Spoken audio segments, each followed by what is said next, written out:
Isn't this a sports show? I'm trying to take risks and take chances, get messy, like Miss Frizzle told me to do. Magic School Bus reference for 7 people. It's a great okay, show. good. I got it. Don't worry. Take chances, make mistakes, get messy. That's what it was. Shout out to Miss Frizzle. Almost entirely. I was homeschooled, so she was like my, She was your science teacher. She was my science teacher. Yeah, that's exactly right. That was Bill Nye. How dare you? Hey, Beards, you honestly think Josh's mom would let him watch Bill Nye? No way. This is Almost Entirely Sports with Joshua Brisco. You think I was reading Harry Potter for fun, Beards? Are you kidding me? So Wishbone was your English class. You're damn right. Yeah! You're damn right, Wishbone was my English class. Absolutely. Take the show with you by listening on the Sports Radio 810 mobile app at 810WHB.com or by searching for Almost Entirely Sports wherever you get your podcasts. I was basically educated on PBS. Nothing wrong with that. No, I'm not complaining. Great. Look at us now. Yeah, look at us. This is Almost Entirely Sports on Sports Radio 810 WHB. Almost Entirely Sports live from Radio Row in Los Angeles, California. A fun show for you today. A few names you will recognize, a few fun things happening. But currently, as we speak live to you, over to our left, a little way over there, the Pat McAfee show. I was making sure that wasn't profane. They're just chanting AJ Hawk. The Pat McAfee show has been broadcasting from over there all week, and just now they've done like a special afternoon show for some of the fans that showed up, and they got an okay crowd. But the weirdest thing. You mean that's not for you? No, I would like to think so, but they haven't turned around yet. They're facing the wrong. Where's the direction, AES crowd? Jordan and Pat aren't even paying attention. Where are you at, Ice Pyro? So I look over there, and at some point, shortly before the show, we realized someone was on the stage performing a song of some sort. But maybe somebody in their cast and crew also does music or whatever, and that would be fun. LeBatard has Juju Gotti, who I know has done some performances at their live events and everything. Maybe that was it. I walked over, and Pat, who you'll hear from later in the show, we'll bring a little ESPN Wichita little crossover episode with Pat Straham. I get that. I'm so bad at pronouncing things, man. Also, I'm tired and my blood sugar is low. But so Pat came over, and I looked up, and Pat said, "That's Wiz Khalifa." And I'm leaving a long pause there, because Wiz Khalifa did a song on the Pat McAfee show FanDuel stage for 100 people. And he's Wiz Khalifa. And I don't know what's going on here, man. Radio Row is a fun place. Again, we're broadcasting live here from Radio Row. We're back again tomorrow for one more day from L.A., and there's some fun, weird interactions, and some of them will produce some wonderful content on AES here tonight. But also, you get the occasional thing where you just look over. I'm pretty sure I saw Mina Kimes jogging around here a second ago. But, you'll walk by and go, "Hey, it's Kevin Clark. Hi, Kevin Clark. Nice to actually meet you, Kevin Clark." And then sometimes you'll walk around and go, "Oh, Wiz Khalifa's over there doing a song for 100 people. Hi, Wiz Khalifa. Cool. All right. Yep. Yeah, why not? Hey, there's McCole Hardman in a bellhop with a bunch of shoes." Or there's, literally anyone. It is a wild place out here, man. I know we talked about it a lot last night, and we can get into a lot more shortly. In fact, we'll talk a little bit of Rams here in just a little bit with Nick Cothrel of Rams Digest. He's rolling in right now, so we can chat with him on the sooner side than later. But it's just one of those places where you look around and you're just going to see things. And I've grown to understand and expect that. I did not expect to see Wiz Khalifa performing he is in Radio Row right now. There are some walls that you can't get through without credential access. You could definitely walk through if you wanted to, and it's open to the fan experience, but it's not outside. I mean, it is in the convention center here. You were able to hear it on my microphone, just on the other side of the little wall, the little swinging wall. Radio Row is a magical, strange place. But I'm happy to be out here, again, Almost Entirely Sports, live from Radio Row, as everything here on 810. Not everything is on 810. That's not reasonable. Me and Jason Anderson are out here on the 810 side of things, and we've got Pat in ESPN Wichita, Jordan Foote out here with us as well. It's been a lot of fun, and last night, if you missed any of it, you can go back and grab the podcast and hear from Susie Schuster, Christian Aquay, Warren Moon, Bob Golick. A great time there. And today, we'll have another great lineup for you because we'll hear from Mike Haynes, a Pro Football Hall of Famer and a College Football Hall of Famer, an all-time great cornerback who we'll be able to talk to about all sorts of things. We'll also talk to Edward James Olmos and Emilio Rivera. Edward James Olmos, you could know from it'll be almost entirely sports for that segment, and you might know him from any number of things, ranging from Battlestar Galactica. He may in the future give us a little tidbit about nearly being in Star Trek, and most recently, the show that he's promoting right now with Emilio Rivera. We'll talk about all of that with them, and also just a little bit of the fun of being able to talk to actors about acting at this point in Radio Row is a fun thing that I always enjoy. We nearly talked to Diplo. That slipped through our fingers like many grains of sand. That was nearly there. I had questions for Diplo, and he dipped. I don't know if he dipped low or high or quick or slowly, but he dipped. And so that, I'm holding out hope for tomorrow, but I think he might be out here tomorrow. Maybe I'll keep all my Diplo questions written in the Google Doc just in case that comes around. But my most excited little tidbit of tonight's show is coming from two people named Chris. Because I realized when we walked in here yesterday, I could see the setup for the Dan LeBatard Show with Stugatz, and no surprise to any regular listener of this show. I love that show. I appreciate that show for simply existing and kind of giving the world a different format for a successful sports talk radio show to occupy. I love that show. I love the whole crew. And we'll talk to both Chris Wittyngham and Chris Cote on the show here tonight. It is certainly, I was more excited to see them here than I was to see Wiz Khalifa a few minutes ago by a substantial margin. They're both producers on the Dan LeBatard Show, amongst doing a bunch of other things, of course, around the new-founded Meadowlark Media. I'm just a big fan, and am excited to let you hear our conversation that, again, may or may not have happened, may or may not have been in the space-time continuum. It's all sort of up in the air. It's all very confusing, the time and space and metaphysics that have to be danced around to get anywhere near, just an understanding of what it takes to be productive on Radio Row. I'm out here. Rudy Salazar is back in the studio in the greater Kansas City area. Rudy, how are things going back there? Anything crazily new today? Anything I should know about? I mean, it's been a day, but hey, that's Super Bowl week, right? Like it's, Super Bowl week you is get a day. Yes, you get a lot going on, and some of it is everything. You get stuff that's planned out, stuff that happens last minute, and you're just trying to, hey, we're all piecing it together. And of course, we're doing it like I'm in LA, like we're communicating and trying to put stuff together while I'm in Kansas, you're in LA. It's just that's Super Bowl week. It's a curveball. We got to hit it. For sure. We got to make contact at least. Got to at least foul off a couple. I mean, here's the thing. I may strike out, but I'm not striking out looking. Exactly. That is exactly right. The best thing you can do is at least just keep swinging. Just keep swinging, and eventually you'll make some contact. You're not going to find me in a store. You walk up to me, and you're like, sir, do you need any help? I'm like, no, I'm just looking. That's not happening. No. You go with a purpose. With everything you do, go with a purpose, take your hacks, and see where you end up. And don't get me wrong, it's a lot of hacks. Very few. Our batting average is not good. No home runs. No, like maybe one double, a couple bunt singles, but a lot of hacks. I would say that our batting average it starts with either a 1 or a 0. Mm-hmm.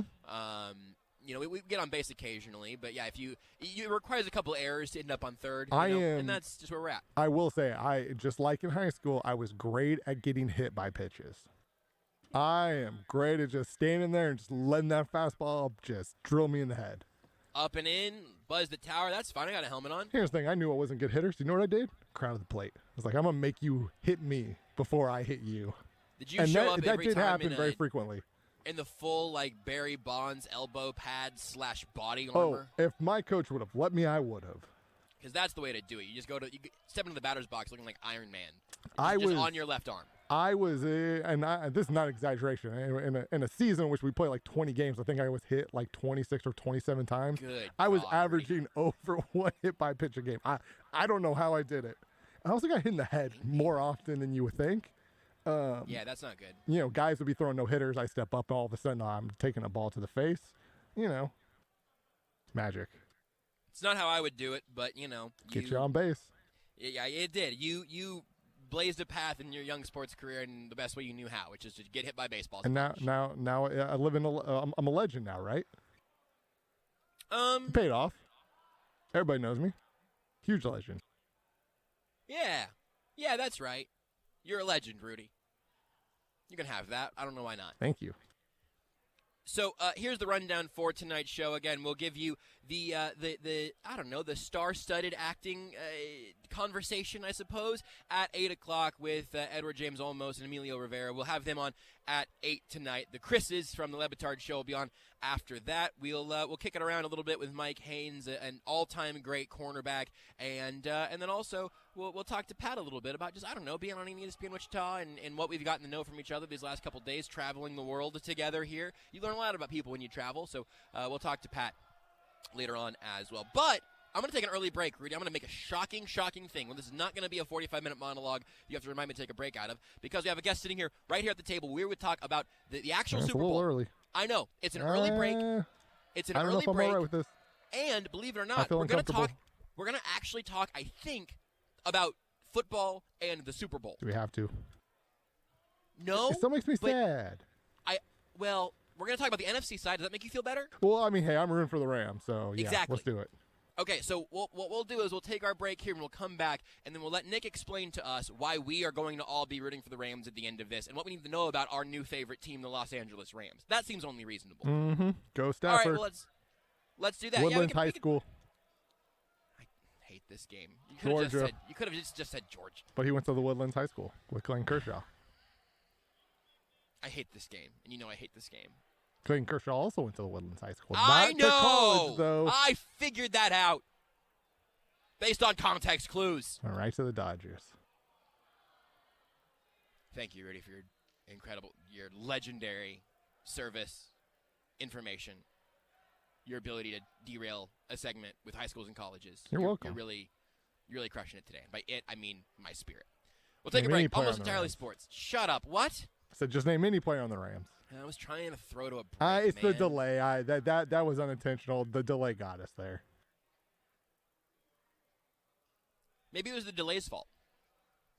We'll take a break. We take a break, Rudy? Yeah, we take a break. I think the delay got us.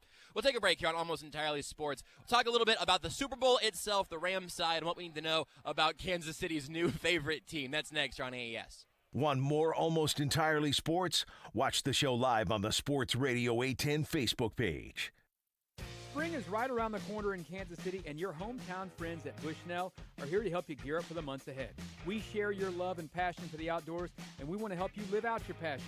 Whether that's hunting, target shooting, bird watching, or anything in between, Bushnell has the gear you need, including items like the Spectator Sport Binocular featuring focus-free, perma-focus technology.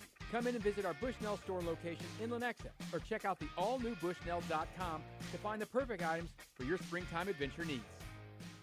We're here with Tom Shane, your friend in the jewelry business. Tom, can we ask you a few questions? Sure, go right ahead. The most romantic holiday is almost here. Mm-hmm. What's a gift that will really wow my Valentine? Anything with diamonds.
You're listening to Almost Entirely Sports. In the first 26 minutes of this show, everything went wrong on the production side. Not Beards' fault. All the equipment around him. He was captaining a ship with just like beach ball size holes in the The hull. ship was A, on fire, B, getting invaded by pirates, C, had the Kraken trying to bring it down around it, and D, it also just got hit by lightning. E, it was also on a mountain. With Joshua Brisco. F, it was running Windows XP. I mean, you're not wrong. I'm not wrong. There are F reasons that the first 26 minutes of this show is a hellscape. On Sports Radio 810 WHB.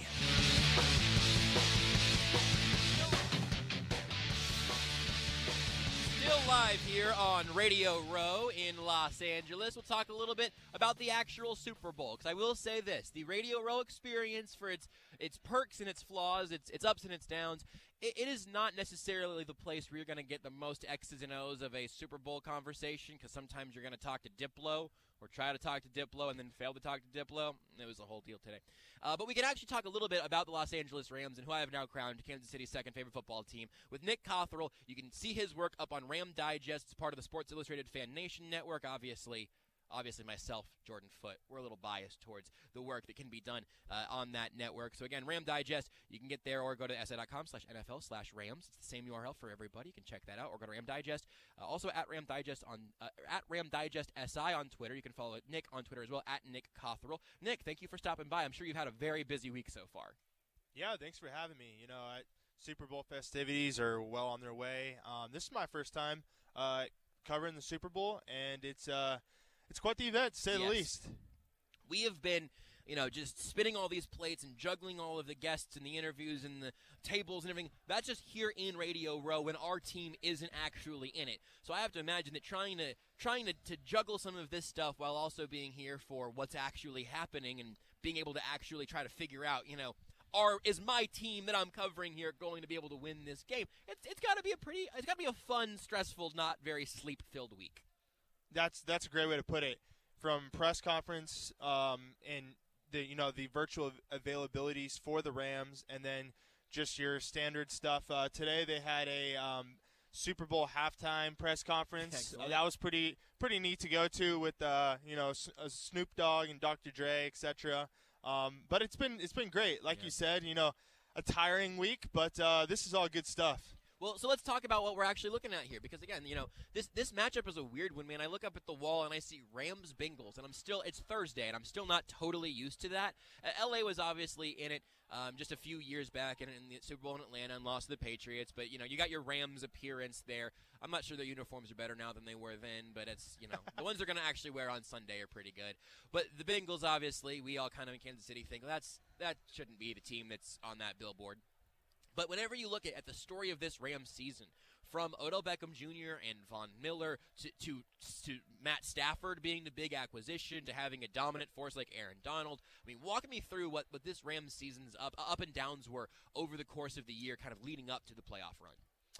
Yeah, so, I mean, to get things rolling, Matthew Stafford, over the first, I want to say, month and a half, kind of looked like an early MVP candidate, and he really hit the ground running.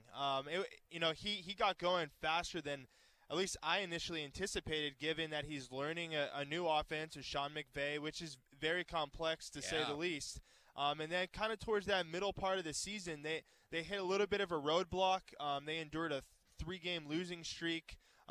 Most of the games were on the road, so but around that same time is when the NFL trade deadline happened, when they acquired Von Miller just ahead of that, and then the following week bringing in Odell Beckham Jr.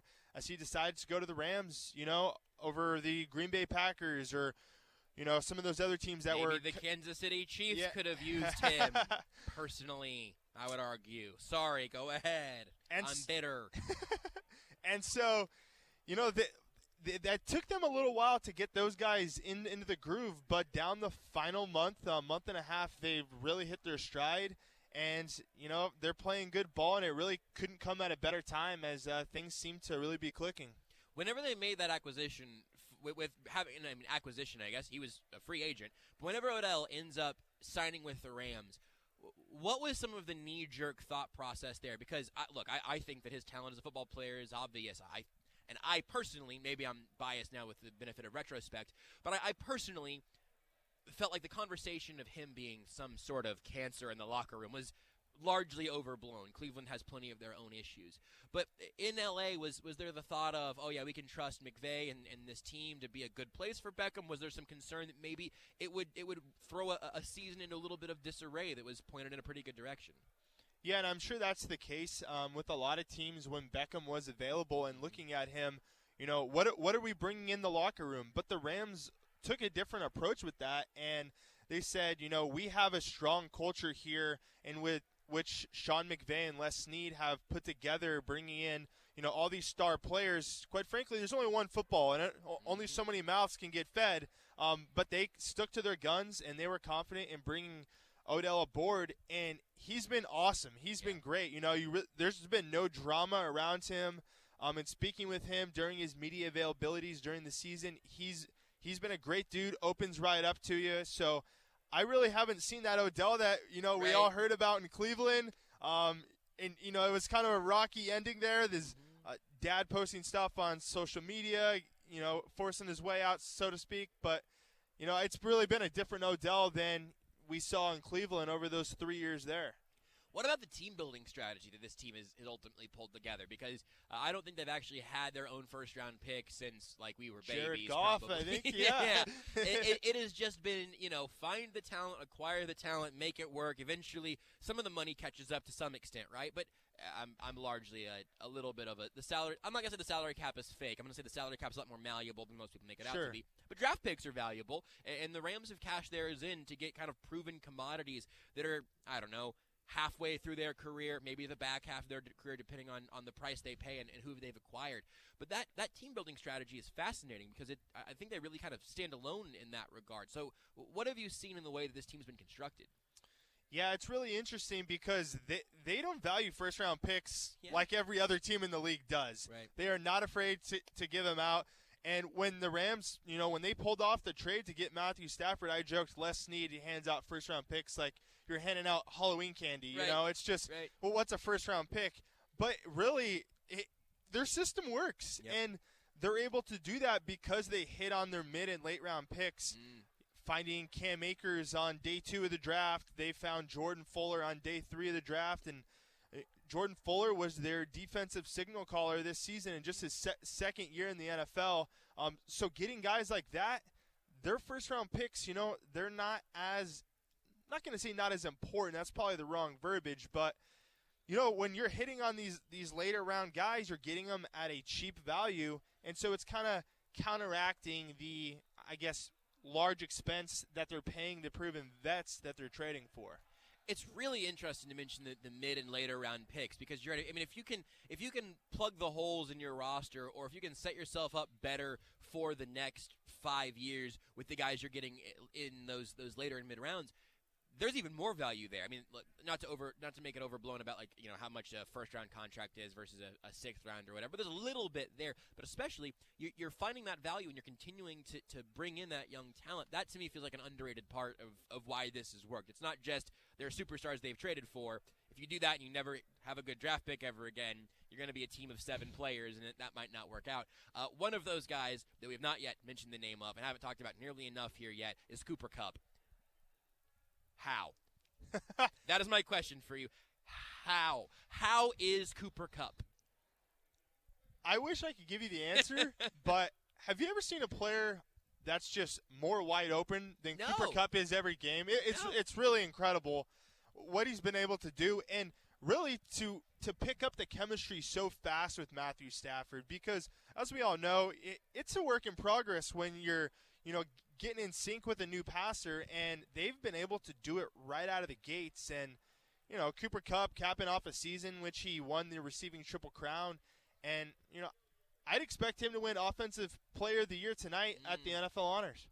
I forgot that's happening tonight also. Oh man, you do have more to cover, don't you? There's plenty of Ram Digest, everybody. Anything that is going to pop up, I imagine. can be honest. You have a story ready to go for if that award drops right now. You planning betcha. ahead. This guy's a pro right here.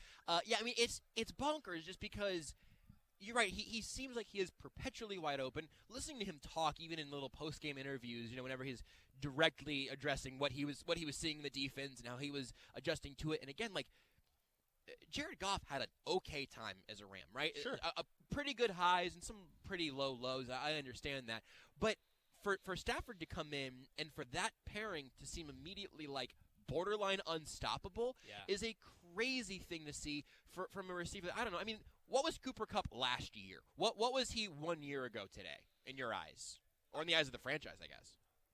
He kind of had that label as like he's a nice little slot receiver. He's gonna do some damage over the middle, but he's shown this year the ability to go deep and get these DBs on a double move, and I think he's really just opened up his overall arsenal and what he's been able to do. And I mean, him and Stafford right now just look like a real dynamic duo where it doesn't really matter what secondary they're facing.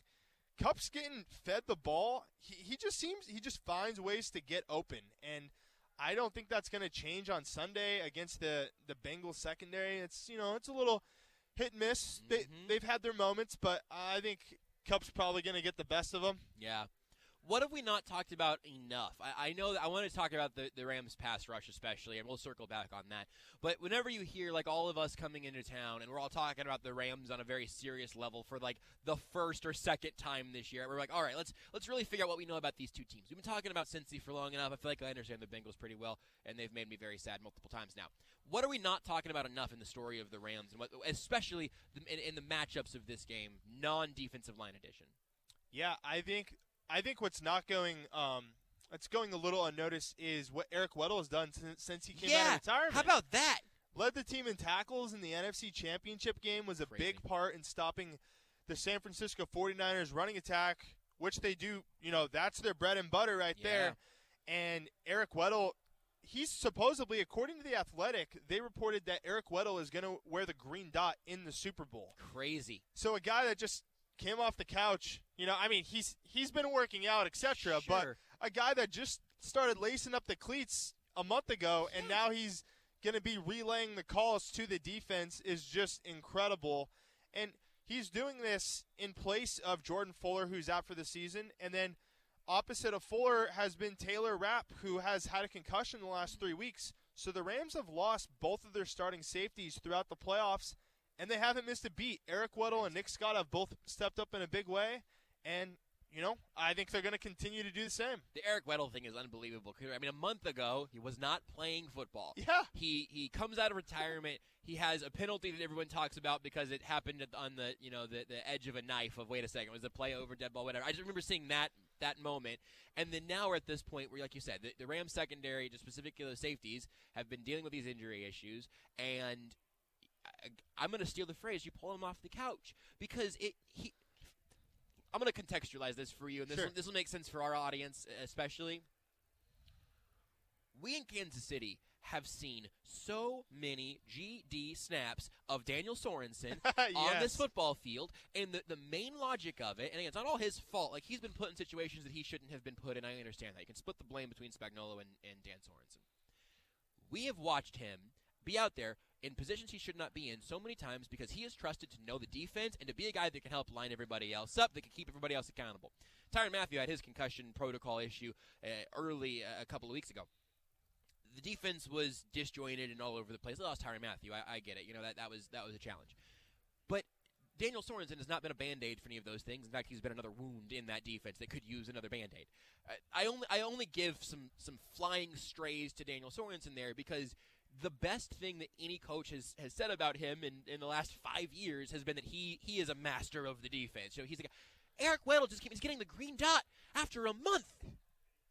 That wasn't really a question. I didn't have it. No, it's crazy. It is. Like, crazy. There's been guys that have been playing all year, right? Yeah. But the coaching staff trusts Eric Weddle, and also this isn't a defense that he just stepped into, that he played in his final season when he retired. Right. He played under Brandon Staley. Now he's playing under Raheem Morris.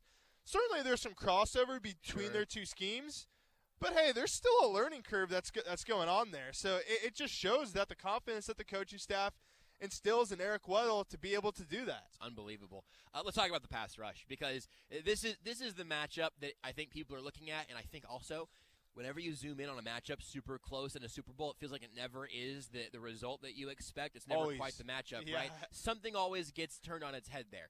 But Burrow goes down 9 times against the Titans. The Chiefs get a little bit of pressure, but he's sacked only once. Chris Jones gets his paws on him once, and it would have been a huge play, and Burrow escapes because that's who Joe Burrow has been, particularly in these playoffs. But you have Aaron Donald, you have Von Miller, you have an entire unit there that I think is incredibly interesting, but you have, maybe the most dominant pass rusher that we have seen in the last 30 years, 20 years, certainly 10. At some point you stop arguing about it. And Von Miller is the later in his career little addition there. Talk to me about that Rams front, also the guys who aren't Aaron Donald and Von Miller, and what you think is going to happen whenever they have to line up across from each other, these two trench lines. I think you're going to see similar results of what you saw. The Bengals. When they're dropping back to protect Joe Burrow, they've struggled. Whether they're facing the Titans, the Chiefs, whoever, and I think that's just going to be their formula. And Burrow's just going to have to be resilient, which he, quite frankly, he has been. Right. But with the Rams, it's going to be the similar operation, and I wouldn't doubt that Von Miller, Aaron Donald, Leonard Floyd, Greg Gaines, they're all going to get to him. It's not a matter of if, but when. And so those guys are going to apply pressure, so it's going to come down to just how effective Burrow can be in evading that pressure. But also, is Cincy going to turn to the run game to kind of avoid putting Burrow in that type of situation? But back to the defensive line, you just laid out Aaron Donald's a walking Hall of Famer. Yep. Von Miller has already won a Super Bowl MVP, another walking Hall of Famer. Yes. And then Leonard Floyd has the best season of his career, who is just a freakish athlete. And that Greg Gaines is the fourth guy there in the mix who's, he's a guy that not a lot of people know about maybe on the national scale, Sure. but locally people are starting to really tune into Greg Gaines, and particularly what he's been able to do in just stopping the run and just clogging holes for that defensive line. So I can't even say enough about it, but these four guys up front are just all freaks. It's funny, I was talking to some people over the course of this last week about how I think maybe the best indicator of why local media is important, and also what makes it stand out some, is that every one of us can go 8 deep on the defensive line of the teams that we know. But you might struggle to get a third name of other teams around the country. Yeah. I could give you 5 minutes on everybody from Frank Clark, Chris Jones, Melvin Ingram. I'm going to probably skip somebody back. Alex Okafor, Tershawn Wharton, Derek Nottie, Colin Saunders, Jaron Reed. There's 8 defensive linemen off the top of my head that we could talk about for 10 minutes here, and you might go sorry, tell me about Colin Saunders. Oh yeah, he was a 3rd round pick out of a small college. It's had some injury issues. It's just I do love that, because I'm not going to know about every depth of your team's rotation. We learn that from each other, and I think that's fun. That the Rams, maybe that's something to take away here today, is that the Rams have a couple of walking Hall of Famers, as you've said, and also a guy having a career year, a guy making his way onto the national stage a little bit, and that's what happens also when you have a couple of elite pass rushers. Everybody else gets to eat a little more easily. Yep. I think that makes a lot of sense. 2 quick things. I want to get your prediction before we let you go, but my last thing is I'm also curious about the pattern and the path of Sean McVay. Because it wasn't that long ago when it started to make the rounds again a little bit, the idea of Sean McVay's teams really in the second half of the year start to have some similar problems. Is there a thing where he creates something in the offseason, then teams begin to pick at it, and then he's not able to bounce back? He finally got over the Kyle Shanahan hump to get to this game, and so that was a long storyline. It took him a few tries, and so was it 6? Was he 0-6? Yeah, it was 6 in a row. You get all of those McVay adjacent storylines. I still think he's obviously a tremendous coach. I mean, at this point again, he's cleared some of those bars. But what did it look like whenever the doubt was starting to seep in, to whatever extent it was, with McVay? And what's the feeling right now about where he stands? I think the doubt was kind of just a narrative put out there nationally, like we just kind of spoke about, because I don't think the organization or really anybody locally was coming at McVay's neck by any means.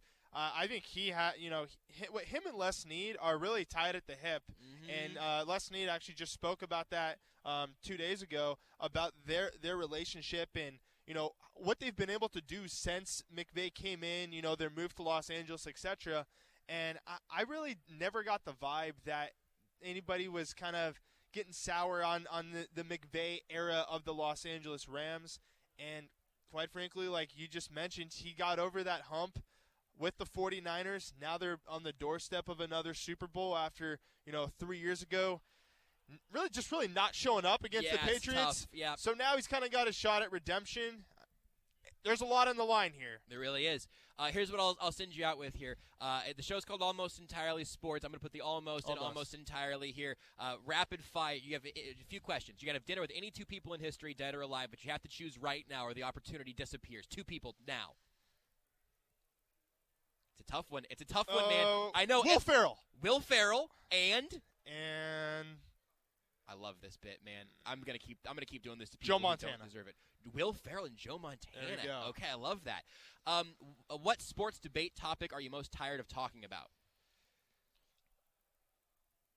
I'm gonna go with the overtime rules. Just over the conversation. Yeah. I very much understand that. It's one. exhausting. It is exhausting, and no one is ever right. What's your favorite hobby that has nothing to do with sports? Wow, that's tough. I know. So this is when you can find out what percentage of people are sports and what else they have. I guess there. Eating, okay. Favorite although food. that could be a sport. That's true. Single favorite dish in general. Or if you have like a specific meal you've had. I'm going to say I'm a big sucker for carne asada burritos. Oh, yeah. So, if you can get, especially when they're just, homemade, or at, a taco cart, the tortillas are brand new and fresh. Is there somewhere within walking distance of here you could tell us about after the break? Not walking distance from here. That's disappointing. And what's the best movie you've seen in the last year? Doesn't have to have come out in the last year, just something you have watched within the last 365 days that you think more people should see. Just off the top, the new Jackass movie. I never watched Jackass. The trailer on this one got my interest peaked a little bit. Your endorsement is good. And then lastly, what do you think happens in this game? I have the Rams. Now, I think it's going to be really close. I think it can come down to something where Matt Gay kicks a field goal late in the fourth quarter. I don't think this is going to be one of those Super Bowls that everyone's like, oh, it was just an awful game. No, I think this is going to be neck and neck, and just two teams exchanging blows. With Joe Burrow's resilience, I think he kind of keeps the Bengals in there, and it comes down. I'm going to take the Rams 27-24. I do feel like this also being a little kicker battle at the end makes sense. Both of these teams have the kickers that you don't mind throwing out there in crunch time. I think that's a good call. Nick Cothrel of Ram Digest and the Sports Illustrated Fan Nation Network. You can go to ramdigest.com. That'll take you straight there. Or the SI link, si.com/NFL/Rams. You can follow him on Twitter at Nick Cothrel. Anything else you want to plug or let people know about if looking for a little more Rams coverage as they jump on the bandwagon for a few days? I guess you can just, Josh just mentioned, on social media, we'll be tweeting out videos from my Twitter account as well as at Fan Nation. There's been all kinds of interviews here on Radio Row with former and current athletes, so just be on the lookout. All right, check that all out again, ramdigest.com. Nick Cothrel, thank you very much for your time. I don't know if you want to go try to grab a nap underneath a table out here somewhere if you've got work to do, but I'll let you get to it. Thanks, Josh. Sir. We'll take a break here ourselves on Almost Entirely Sports. Again, you can follow Nick on Twitter at Nick Cothrel. Check out ramdigest.com for the best Rams coverage you're going to find around these parts. As we, I think most of Kansas City is going to be, if they haven't already, shifting towards the Rams side. Because I think Joe Burrow winning a Super Bowl at this point would make the narratives too much for me to handle for one off season. We'll take a break, talk a little bit more about that, maybe something else whenever we come back here. Live from Radio Row in Los Angeles, it's Almost Entirely Sports. Did you know you can listen to Almost Entirely Sports anywhere, anytime? Well, you can. Just search for Almost Entirely Sports wherever you get your podcasts. Guys, this Valentine's Day, there's only one stop you need to make an impression. Your local Price Chopper. The classic dozen rose bouquet never disappoints. Right now, it's only $24.99. Or you could upgrade to the stunning My Sweetheart arrangement, which comes in its own beautiful vase for just $99.99. Don't forget the sweet treats while you're here. Delicious chocolate-covered strawberries are just $9.99. For an unforgettable Valentine's Day, Kansas City knows. Price Chopper. Hey, this is Matt Llewellyn from 23rd Street Brewery in Lawrence. When the games are on, remember 23rd Street Brewery is the place to catch them all. You can always count on our huge portions and our handcrafted beers, but what you might not know are our fabulous cocktails. Our bartenders take a lot of pride in creating adult beverages that you will love. You'll be surprised how incredible they are. And of course, big screen TVs everywhere you look, so you won't miss a play.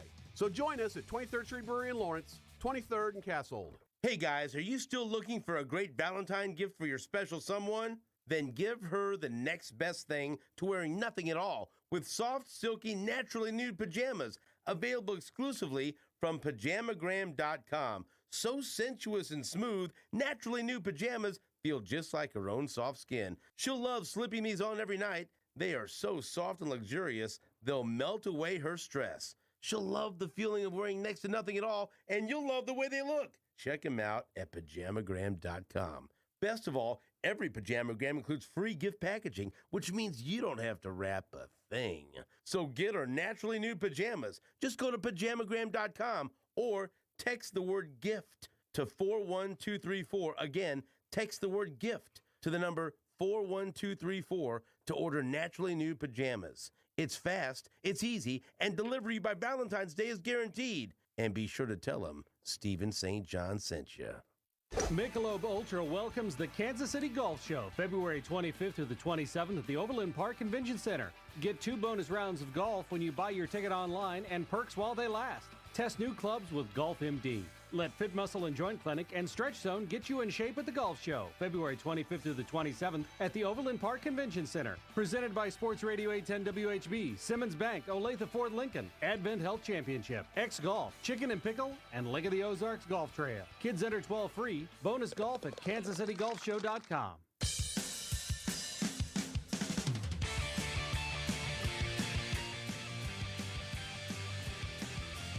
This is Almost Entirely Sports with Joshua Brisco. What was I gonna say?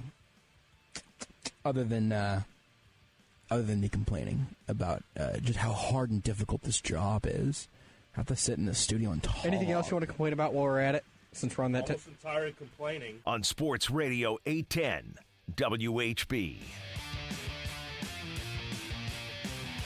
AES continuing here from Radio Row in Los Angeles. I got standing energy again, Rudy. I'm back on my feet because I am afraid if I sit down, I'm going to fall asleep. It's been a long couple days here in LA. Got another big day tomorrow. During the break, I've been trying to figure out if what our flight situation is. We're heading back after we get everything all lined up for another day of the Zone, another day of Almost Entirely Sports here. From LA. We're figuring all that out right now, and I'm, I keep opening the Southwest app, trying to make sure I get back home at some point. I don't necessarily want to get stranded in an airport. Would not be my preference. So hopefully, we're gonna figure that out between the tag team of me and Jason Anderson, Pat, Jordan. We got a whole team here that's really done some good stuff. Also, I know Jordan right now is continuing to work on getting some more of the video that we've shot so far this week up on the 810 socials. If you're not already looking at those, you can go to Sports Radio 810, whatever you get your social media choices. It's on the YouTube channel. It's going to be on the Facebook pages. We got the Instagram. Of course, we got the Twitter. So you've got your entire realm there where you can pick and choose as you see fit. And also, we wouldn't be out here if it wasn't for, I don't think we'd be out here, to be honest, if it wasn't for our wonderful sponsors who have helped make this happen. Special shout-outs to CBD American Shaman, Xfinity, Twin Peaks, Buck Roofing, Ruback Fine Jewelry, and special thanks to Bushnell as well. Of course, Ruback is the one that I've been talking about the most this week because they're the one that's so near and dear to my heart and to fiancée Renee's ring finger. That's where I went to get Renee's engagement ring when it was time to do that, and I'm so glad I did because I didn't know bleep about the engagement ring process or how to find a good one, much less create a custom one. I was able to do that with Hal at Ruback. You want to get information there, go to ruback.co online. That is not .com, that is ruback.co, ruback.co. And just set up a consultation, set up an appointment with Hal, go in with your questions, go in with your budget, and see what he suggests and what you can pull off. They've got some beautiful pieces for all occasions throughout the store already, and you can make a custom piece for, I think, any occasion. I don't know why you would, hey, I want to do this for St. Patrick's Day. Cool. They've got some emeralds. They would be able to handle that. Probably make something beautiful, actually. I'm confident they would make something beautiful if you, any request that you took in. And for Renee and I, it was so important and so exciting. And we're so happy with the folks there at Ruback and what we got from Hal and how that whole process went down. So ruback.co. And again, thanks to CBD American Shaman, Xfinity, Twin Peaks, Buck Roofing, and Bushnell as well. So we're seeing things begin to sort of simmer down a little bit around these parts. I really enjoyed talking to Nick about everything that the Rams have brought to the table here and kind of, I don't know, do a little compare and contrast on these teams and kind of look at some of the storylines that I think are going to come out of it. I was talking to Jordan and Nick during the break to say, like, hey, man, I actually like Joe Burrow. I think that there's something in that sort of, I don't know, cocky snarkiness or whatever, where you go, man, there's a little bit of an X factor, an it factor, if you will. And I think that can be overblown, right? But for Burrow, it is that I think he has pretty well made the intangible stuff more tangible for people to be able to see. Whenever I say the word intangible, I immediately think of Tim Tebow. I'm not totally sure why. He was just the guy that if you believed in Tim Tebow, you believed not because of his throwing motion, you believed that he was a winner, and you believed that he had the intangibles that it took to lead a franchise. You know, and sometimes that comes through. The intangible stuff super matters. Patrick Mahomes has that. It's funny because his season ended on his worst 30 minutes of football we've ever seen, and people start questioning his it factor or his intangibles, which is a ridiculous thing to do off of that game. It's incredibly stupid. Don't do that, everybody. Some people are saying. No, people should be saying. Some people are saying. Joe Burrow just might be smarter. I can't. I just simply. I'm just saying that's what people are saying. Yeah, they are, and it makes me want to gouge out my eyes with a watermelon scoop. I mean, Josh, Burrow has been to a Super Bowl. What has Mahomes done? That's the thing, too, right? Where it's just like, we're not actually gauging by where they were in their career. If Joe Burrow goes to 4 consecutive AFC championship games, goes to 2 Super Bowls and wins one, then his resume will stand right there with Mahomes. He could win 2 Super Bowls in his first 4 years as a starter. He can't go to the AFC championship game last year, though. That ship has passed. But he could go on an incredible run. And again, the tangible, intangible thing that's kind of interesting to me is a tangible, intangible is being in the pocket under duress, not making a dumb mistake. Being in a pocket, escaping pressure, making a play. Those are the type of things where you get, not to bag on Alex Smith for no reason, but you could see when it was going to fall apart for Alex Smith in a game whenever you started to see the happy feet. I'm standing again for this segment, so I'm doing a little happy feet while I talk. You can probably hear Do me. the happy feet. Doing a little happy feet, hopping around in the pocket, Jordan, if you can hear me, record. He's mercifully far enough away that he can't. But you get the little happy feet. You get the phantom pressure. You start bailing out of the pocket, whatever it may be. Because again, Mahomes has been bit by that a couple of times, but not at a level that it's actually a strength of his. Is keeping his eyes downfield while maneuvering in the pocket. Anyway, I'm not talking about Mahomes. But what Burrow's been able to do is to deal with pressure and even to take 9 sacks against Tennessee. And I think the ratio, I can't remember if I heard this on the Ringer podcast or if it was on Mina Kimes' podcast. I'm not sure. I think it was one of the two of them. They were kind of asking the question of how many of those sacks in the Titans game were Burrow's fault, how many were the Lions' fault, and how many were the coaching fault. And the result there was, you know what? I think 3-3-3 makes sense. I think 3-3-3 is about right. And Burrow has not been flawless. He has not been above reproach or perfect or whatever. He has been big in big moments. He has found his playmakers, and he has not made the back-breaking mistake. Now, if Nick Bolton makes an incredible sliding catch into the boundary, different story. That entire narrative goes away. If Nick Bolton catches a very interceptable pass, again, it would have been a tough play. This isn't Nick Bolton's fault. But just from that standpoint of how quickly those narratives turn, it could have shifted in a huge way then. L'Jarius Sneed's pick, is another example of he's not beyond making a mistake like that. he's also been good in those moments. And I don't think it does any harm to acknowledge that. I think it's really silly to say that there's going to be some amount of reverberation from that it extends beyond Patrick Mahomes. Just my 2 cents. We're live here from Radio Row in Los Angeles. Joshua Brisco here, Rudy Salazar back in the Kansas City area. Here's the schedule for the rest of the show. We just talked about the actual Super Bowl, talked about the actual Rams. We'll shift over to the Hollywood side of things. Edward James Olmos and Emilio Rivera and myself and Bonnie Jill Laughlin. We'll all talk together about the things that they're doing right now. And then later in the show, here's the rest of it. 8:20 or so, somewhere around then, it's both of the Chris's from the Dan LeBatard Show with Stu Gatz. Chris Cote and Chris Wittyngham, both with us. Double Chris's at the same time on this show. I'm really excited to talk about those guys. And then later on, we'll talk to Pat a little bit.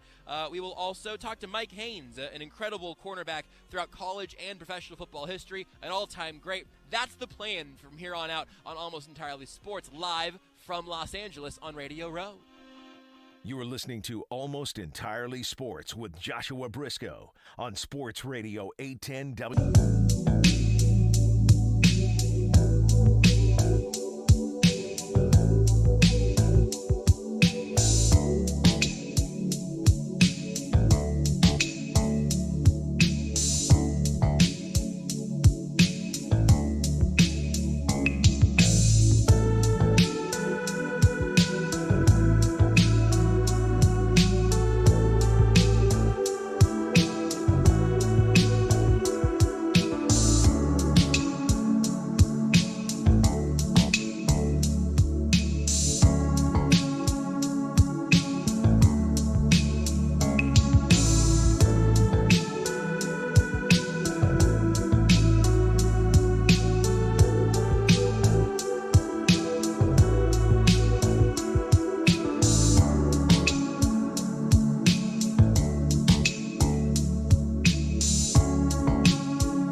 Get your exclusive home for the live broadcast of Super Bowl 56 is right here on Sports Radio 810 WHB.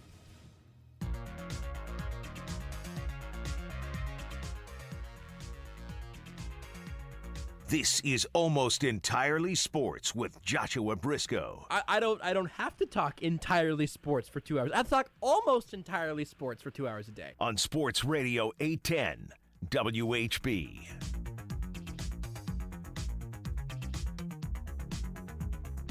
Continuing Radio Row coverage here from beautiful Los Angeles on Sports Radio 810 WHB. Joshua Brisco, Bonnie Jill Laughlin, and we're, I think right now, joined by the most Los Angeles repping duo that we have seen so far out here at Radio Row. Two different eras of Rams jerseys from Edward James Olmos and from Emilio Rivera. Guys, thank you very much for your time being here. I'll let you guys talk about the show. I'll let you talk about all the entertainment stuff. I got to ask about Battlestar Galactica. We got a lot of ground to cover. Wow, nobody brought that one up. No one's brought it up yet? Yeah, no. Welcome to the Nerdy Show, everybody. We are here and very high-powered on the sci-fi side. But first of all, guys, how are you feeling about being able to trot around a Rams jersey in a Super Bowl weekend?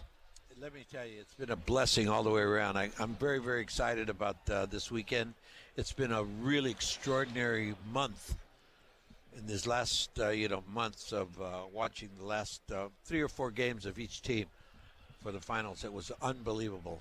And I'm very, very excited about this one, and I think that the Rams are going to win.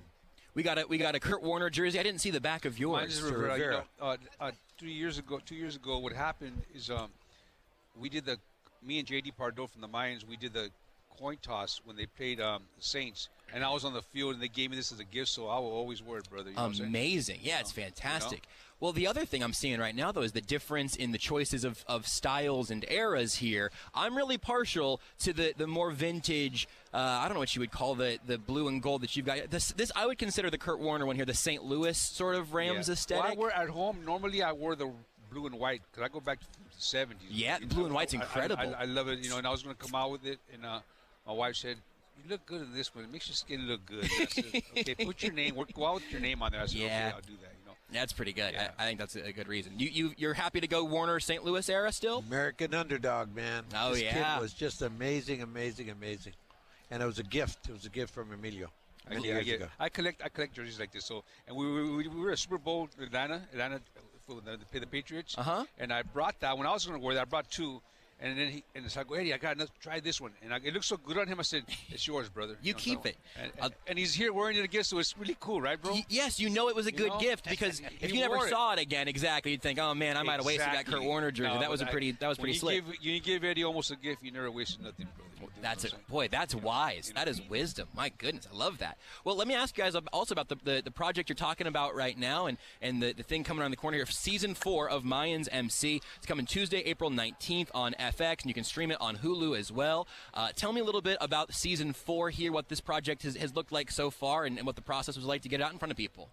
Unbelievable, man. If you've seen 1, 2, and 3 being for me the darkest, really deep this year.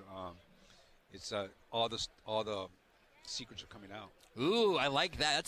That's a good tease. A lot of secrets. Can you give us a little hint on some of the secrets on some of the ways? All I can say is that if you've seen Sons of Anarchy, the 7 seasons, you know who Emilio's character is. Marcus. He's the head of the Mayans, and he brings it across into the show. When we spun off, he was the first. He was the first guy to come on board. And all I can tell you is that the first 3 seasons of Mayans MC were unbelievably good. The 4th season starts off and will become probably one of the most prolific first seasons in television for many, many years. It's amazing. Not since Battlestar have I been so excited about the beginning of a show. The 4th season is unbelievable. That's all I got to tell you. It's very dark. I got to tell you, if you haven't seen Sons of Anarchy, or if you haven't seen Mayans, don't watch it. Okay. Don't watch our program because obviously it's not your cup of tea, which is fine. Sure. But if you have watched Sons and you've watched, Mayans the first 1, 2, 3 seasons, forget it. This is like way beyond Mayans' expectation. This is shooting through the roof, and I got to thank the writers. They've done an excellent job of creating the 4th season to be one of the most memorable ever. And also listening to us. They not only just writing, but they also ask questions about your character, and which is very important. Talking about. So it's really good stuff, man. Well, there was something, I can't remember who it was that was talking. I think it was Mike Schur, creator of The Good Place and on Parks and Rec and The Office. He was talking about some of the best improv comedians he'd worked with, but also the way that characters in some of the shows he had done, he felt like you could put them in any situation, and the actors themselves would know how their character would act in that moment. Like you get so in tune with what your character is that you yourself would be able to tell your writers, tell your producers, tell your directors, hey, here's what I think the direction of this character would be. Have you had experiences like that where you've been able to make that influence on a character you've played that has ultimately, changed from maybe what the writer or the director would have seen? Basically, we stick to the story. If the writers really have put us across a story that it really needs to be understood in the way they've written it, sure, I don't change a word. And I try to always advance the story and the storyline. And if I come up with something, I'll apply it. Sure. And I'll do it the way it's written, and then I'll apply my ideas. And they can use it if they need it. If they don't, it's okay too. It was good is that, it's just by you saying that, last night I was doing a scene with me and Gino, and it was a scene where there was no talking at all. It would be like a montage. But then they say, might come up and just start talking about it. But I've been doing this character so long that we went at it and just did some beautiful improv, man. Yeah. But I know the character so well, and they say, we're going to use it. So it's good because the guy. Awesome. You dig what I'm saying? So it was nice. You know what I mean? Yeah, I just think that aspect of it is so interesting. And Edward, I got to ask about Battlestar, and then I'll hand it over, and I'll get out of the way a little bit. But what was that experience like for a show that has such an enormous cult following and is also kind of an oddball in the television space, especially at the time, kind of breaking through in sci-fi that way? Yeah, it was truly the most. The best usage of television I've ever been a part of is Battlestar. Mayans is the most realistic piece of work I've ever done on television. And I will say this, that nothing prepared me for Battlestar. I had done Blade Runner. I was offered the opportunity to do Star Trek, and I turned it down. I said, no, I really have other things I need to be doing. And then, of course, this came up, Battlestar came up, and I read the script. And I said, oh, my goodness, this is something I've never expected to see. And sure enough, it went right through the roof. People, to this day, it's almost been 20 years now. It'll be 20 years next year that we did the first episode and the pilot season. And since then, to this day today, we finished in 2008, and people are watching it more today than they did when it came out in 2003. We're here, joined by Edward James Olmos and Emilio Rivera. Now, both y'all were raised in Los Angeles. So, I don't know if you remember that 1993 was the last time the Super Bowl was hosted here in Los Angeles. What does it mean for the city to have this special moment? It's about time. Yeah. The thing is that we already knew we were going to have the Super Bowl here. It's just so badass that the Rams are here doing it. You know what I'm saying? I mean, how cool is that? I mean, when does that happen, Right. So that's why we got to take it down by 14 points on Sunday. Oh, look at that. He's a lot more. I think it's going to be close. I want to see a close game. I want to see a close game. Don't get me wrong, but at the end, I just want to run with it. I want Aaron Donald just to run over, run over everybody, just like he has been. It's going to. I'm so excited right now. Yeah. So are you guys going to the game? Yeah, we're going. Oh, you're going. Now, am I right that you were in a Snoop Dogg music video? Yeah, I was. And he's performing at halftime. Yeah. You guys know that, right? I was in one of his too. Okay, so what do you think about this halftime show? It's going to be pretty iconic. Be crazy. Well, actually, when we were in Super Bowl in Atlanta when they played the Patriots, so on stage they had myself, Eddie Olmos, Danny Trejo, and Snoop Dogg closed the show. Remember that? Yep. It was beautiful. It was all LA, man. So right. In Atlanta, so it was pretty cool. So, okay, I have to ask you, with the Oscars, there is a lot of Latin films that are actually getting some recognition, and I wanted to see what your guys' thoughts were on that. What is the cartoon? Encanto, yes. And then West Side Story. Yes. Isn't it nice to have these Latin films getting some recognition? We need more, though. I think there should be more out there. But Encanto, You know, I don't know. It's good. It was good, but no. You know why? Because I guess Coco. Coco set such a bar so See, high. that's me. I love Coco. So I love Coco. And then Eddie, Eddie was a drunk guy. Come on, Chicharron. Yeah, Chicharron. And no. If you remember that movie, I've seen that movie 10 times. Did you see Coco? It makes me cry to this. I can watch it and and when it comes to his character, check this out. When it came to his character, nobody thought about him. Now, if nobody thinks about you, you evaporate. Yes. So when I heard him say that, I started thinking of all the dead people I've forgotten about, just so they wouldn't evaporate. You dig what I'm saying? It's so beautiful, man. You know. That's the whole idea. You know, of a Day of the Dead. Yes. You remember them. You bring their food. You put their pictures up. You remember them. You keep them in your heart and your mind forever. And you go back as far as you can. And when you start to do that, you start to realize what the Day of the Dead is all about. It's their day. Right. All the people who have died, this is your day. We're going to remember you and celebrate you. And that's what this story was about. And it changes Halloween. It changes everything. Yeah. And for me, it set the bar so high. And then I know so many of the actors that paid those voices, so it makes it more exciting for me. When I hear the voice, that's so. It makes it better for me. You dig what I'm saying? Yeah. So for me, Coco's hard to reach, man. You dig? It really is. So it's hard to compare. Well, the same guys made it. Was it really? I didn't know that. I didn't know that. Same people. Oh, yeah, wow. Same people. I guess I didn't hear no familiar voices. It's just me. You know what I'm saying? I loved it. Yeah. I loved Encanto, and I liked the story, and I loved that kind of animation. I like it a lot. Yeah. So I really appreciate it. But yes, you're right. I mean, West Side Story. This year came out, and I thought was a better movie than West Side Story, which was In the Heights. It was a really good movie, In the Heights, and the dance sequences were spectacular. Not good, spectacular. Very original, very strong. I mean, to me, it was a better story, and a better understanding of music was in the Heights than it was in West Side Story. I love West Side Story. Right. I saw the original, and I appreciated it. I love this one. It was good. But there's no comparison for me. I voted for that for the best picture. It didn't make it, but that's what I voted for. Well, I know I got to wrap you guys up, but I'm going to see if you guys really are Rams fans. Okay. Whose house? Rams house. One more time. Whose house? You use some. Whose house? Rams house. There we go. So we catch you guys in the 4C, the Mayans MC premiere Tuesday, April 19th at 10 p.m. Eastern on FX and streaming on Hulu. And don't forget, you're listening to 810 Yes. WHB.com in Kansas City. The place to be.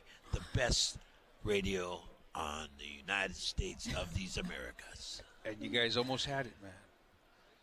You guys almost had it. Yeah. I thought it was me. Well, I had predicted Kansas City and Rams, right? And I thought yeah. And that's JD's team, Kansas City. You know that, right? Kansas City, yeah. Thanks, y'all, so much. Take care. Thank we'll you. be back from Radio Row.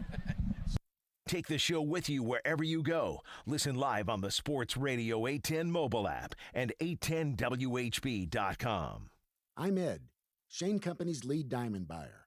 One thing I'd love our customers to know is that no fewer than 5 sets of expert eyes examine your diamond. No other jeweler does this, and this is how we can offer you the most beautiful diamonds. We're always traveling to the diamond capitals of the world, where our long-standing relationships allow us to look at the diamonds as they're coming off the stonecutter's wheel. We get first pick of the prettiest diamonds in every grade. We negotiate the best price and pay in cash to get you the best value. All of our diamonds are conflict-free and natural. Unlike lab-grown diamonds, natural diamonds have consistently maintained or increased in value over time. There's so many reasons to feel confident about choosing a Shane Company diamond. No other jeweler works as hard or cares as much as we do. With the largest selection of diamonds in every price range, you'll easily find a stunning diamond that speaks to you. Now you have a friend in the jewelry business. Shane Company and ShaneCo.com.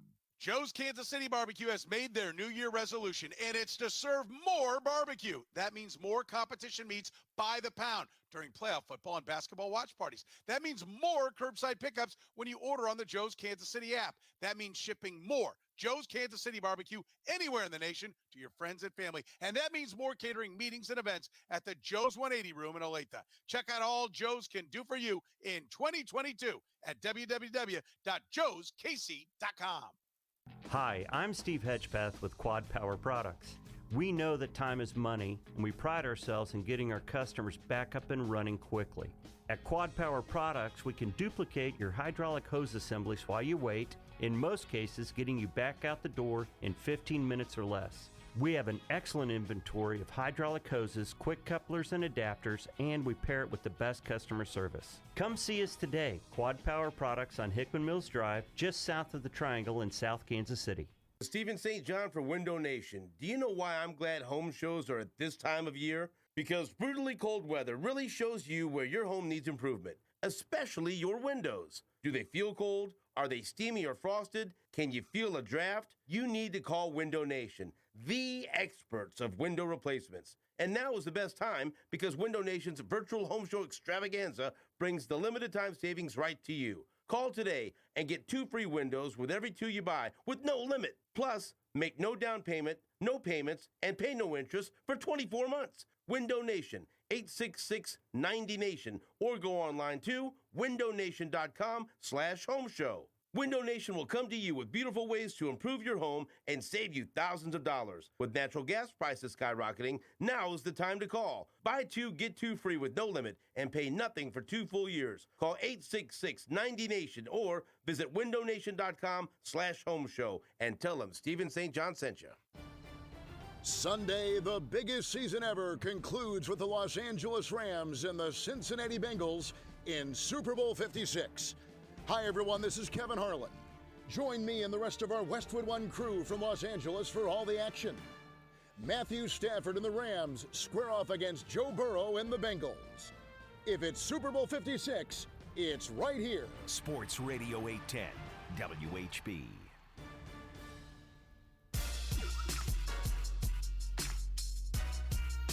You're listening to Almost Entirely Sports. I will be here from 4 to 6 every single weekday. Not this week, because Thursday and Friday, there's golf here. With Joshua Brisco. We've already started out by getting, bumped by golf, but that's okay. On ESPN Kansas City.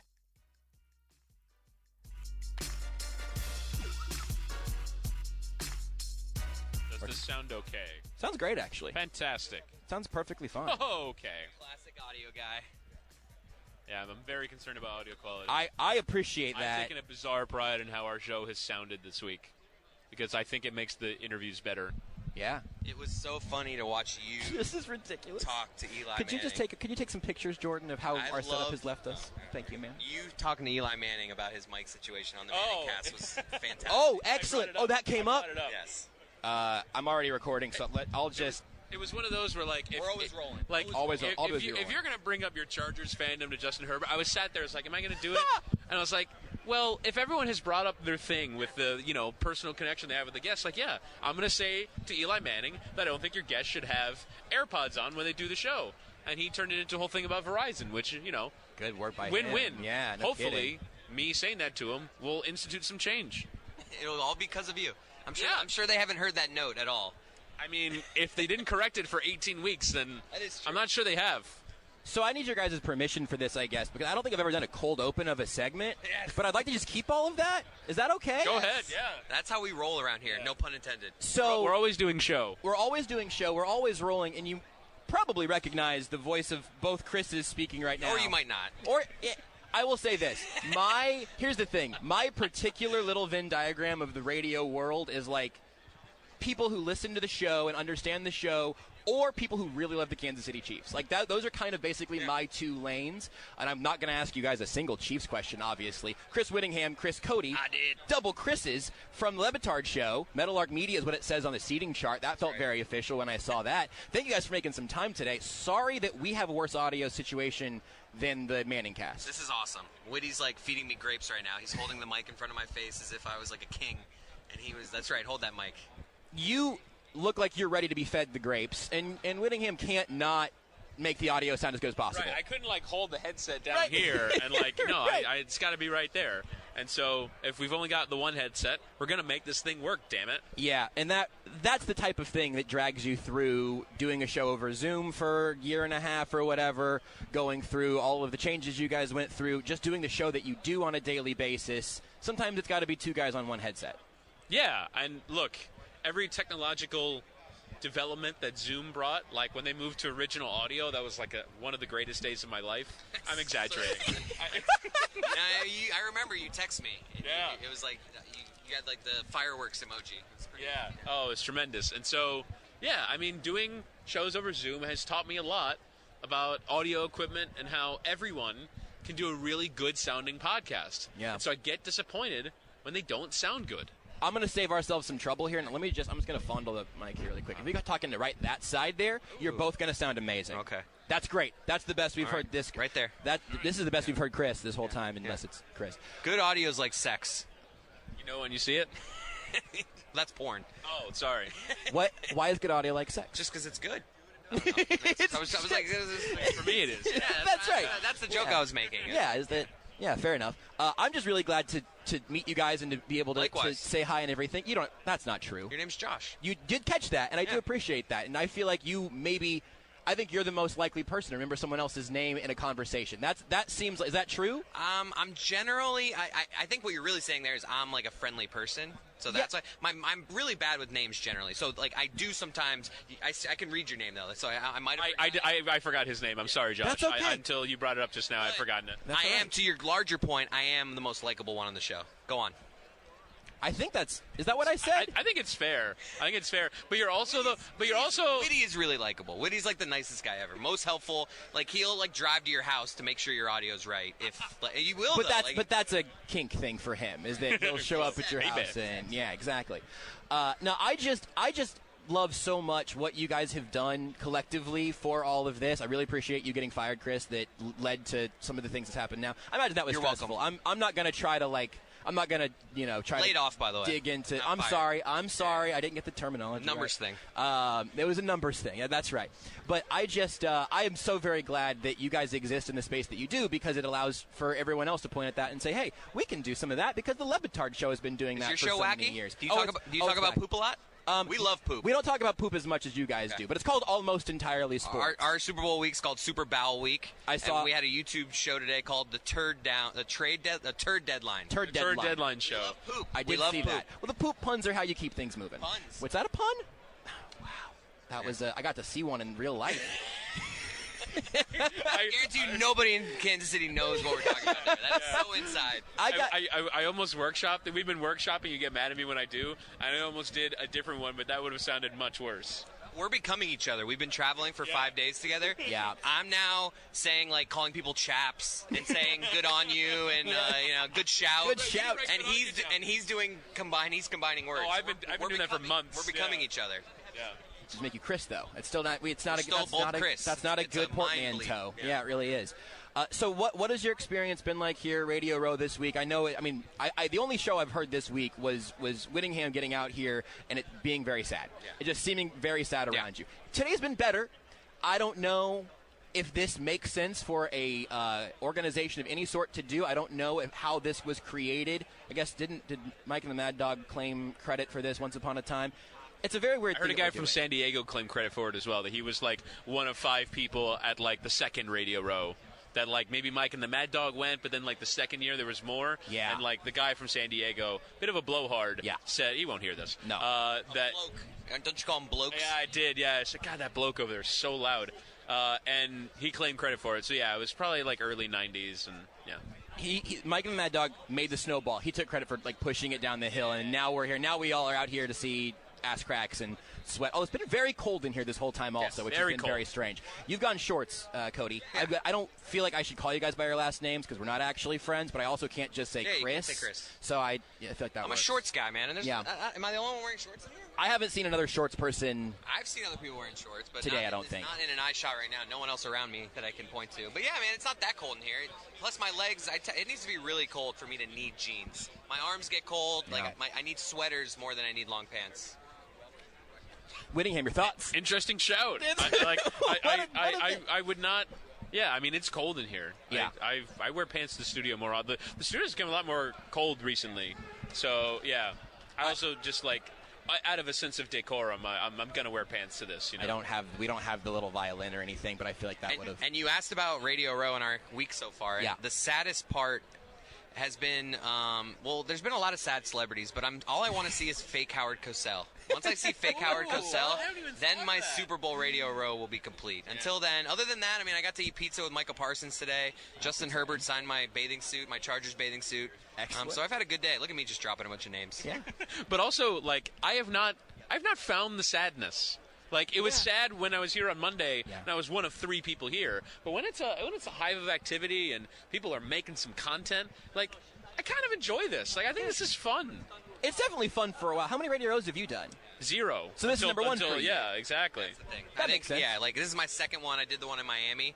Like, we're still kind of, like, babies to this. Like, Right. we're still, like, we're having fun with it. I think once you're at, like, your 7th radio row, then you're like, all right, I got it. But it's also, I presume the same people come. What is Yes. this for you? What is this? Number 2 for me. I did Atlanta and now this year. So I've still had fun, but I think that's it. You talk to people who have done 10 of them, and it's like this is going to be a literal nightmare. But it's still kind of fun.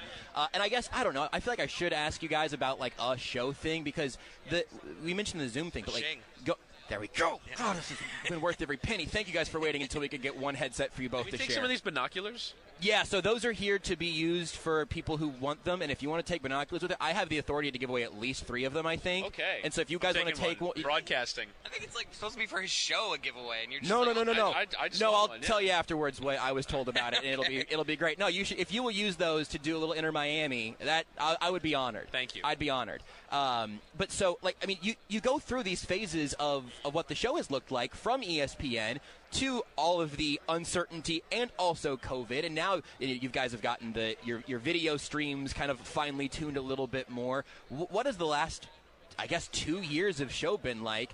How long has it been for you, Witty? I joined just as the ESPN run was ending, and then obviously through the entire Meadowlark era. So I don't have the perspective that you want for this. So I'll defer to Chris here. I mean, my experience is it's been mad. Like it's just you're trying to piece things together and work things out, and you have like cool steps along the way where it's like, all right, this is like a marker of delineation, but I don't have the context to really know, like, all right, this is how much different is it a normal environment. I'm the one you come to for the context. That's right. In life.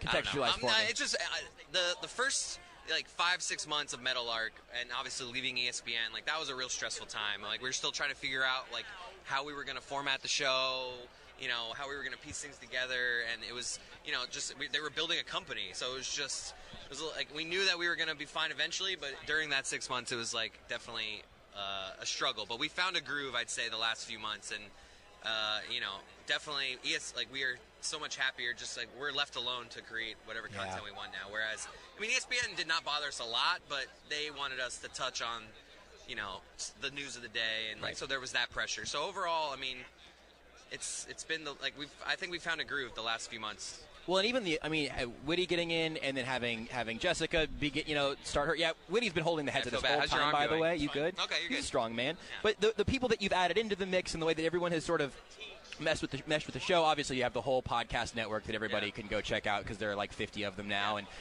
a buffet, not required. Menu. A menu, I guess. Menu is the noun we use. I don't know why I had buffet in my. It's a podcast. The only one you don't have an option on is Cinephile. You have to subscribe and review. Cinephile, follow all that. Unsubscribe, resubscribe, re-rate, re-review. Does that help?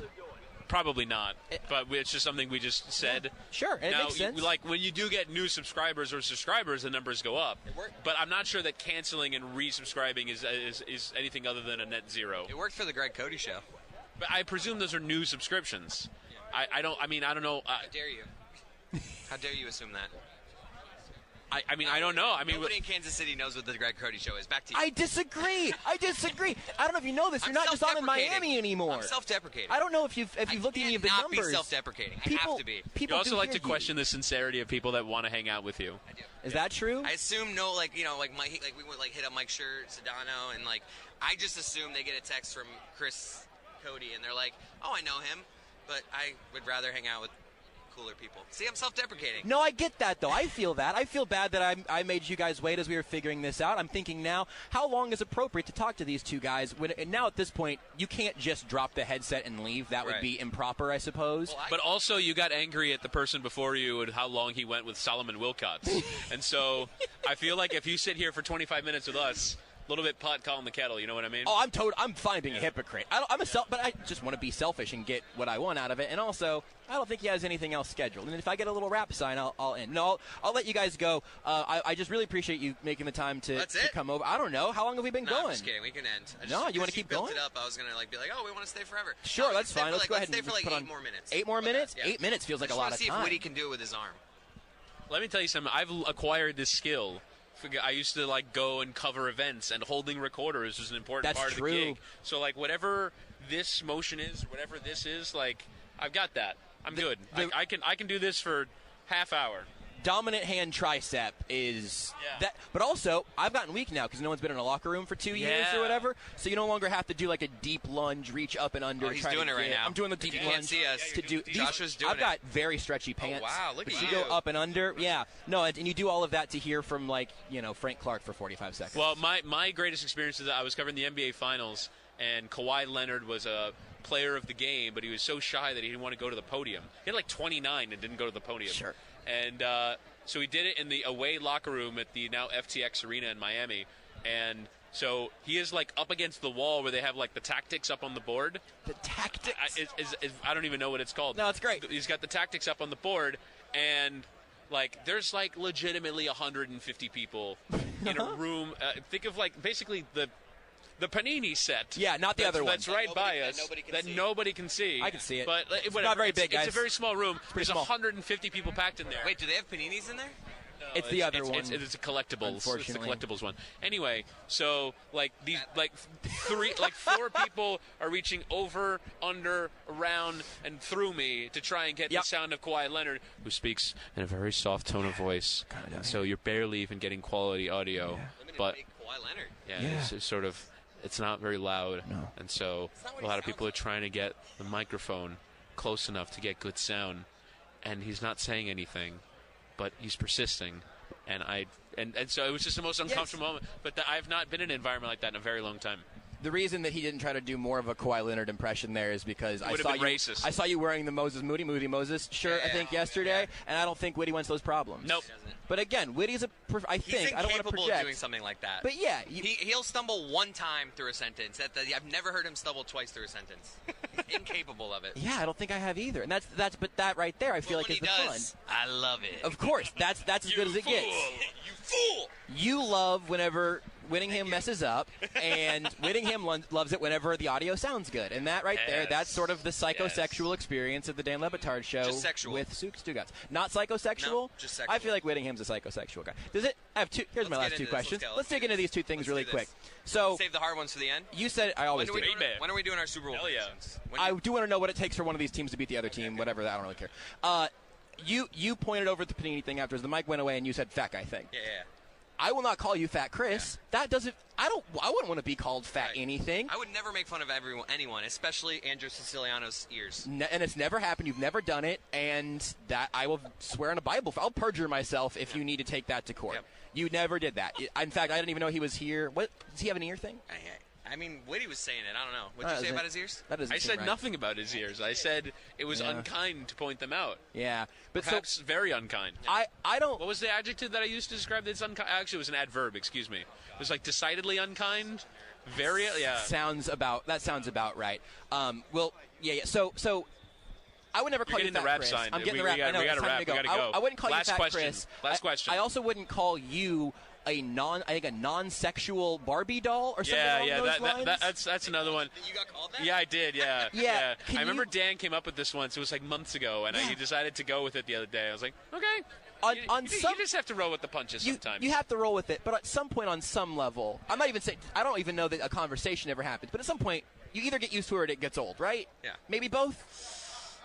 Yeah, you get used to it. I'm not gonna lie. I did not listen to what you just said there. I was I got distracted. That's okay. Repeat the question.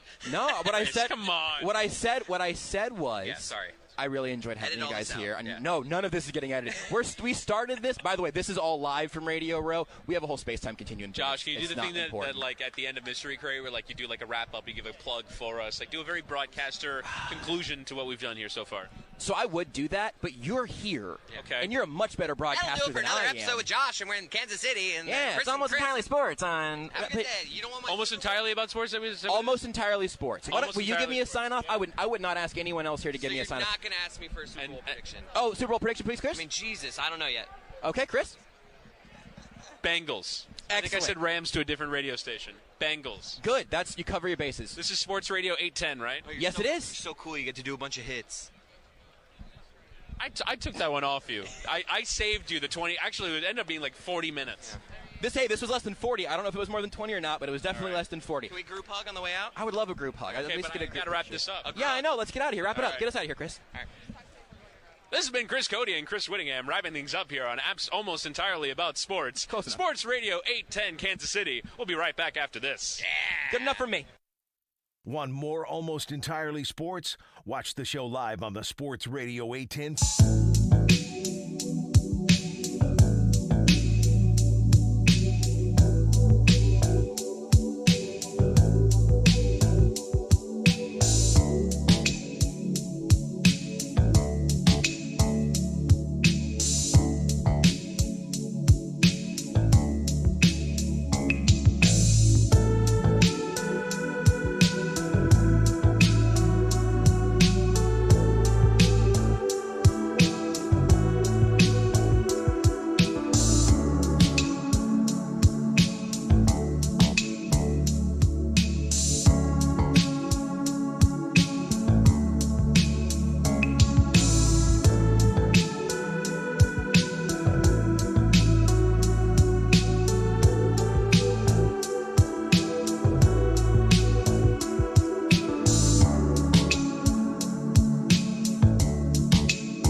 This is Almost Entirely Sports with Joshua Brisco. But you can't get caught wearing flannels with, like, just jeans. And you look like everybody else. I don't like that.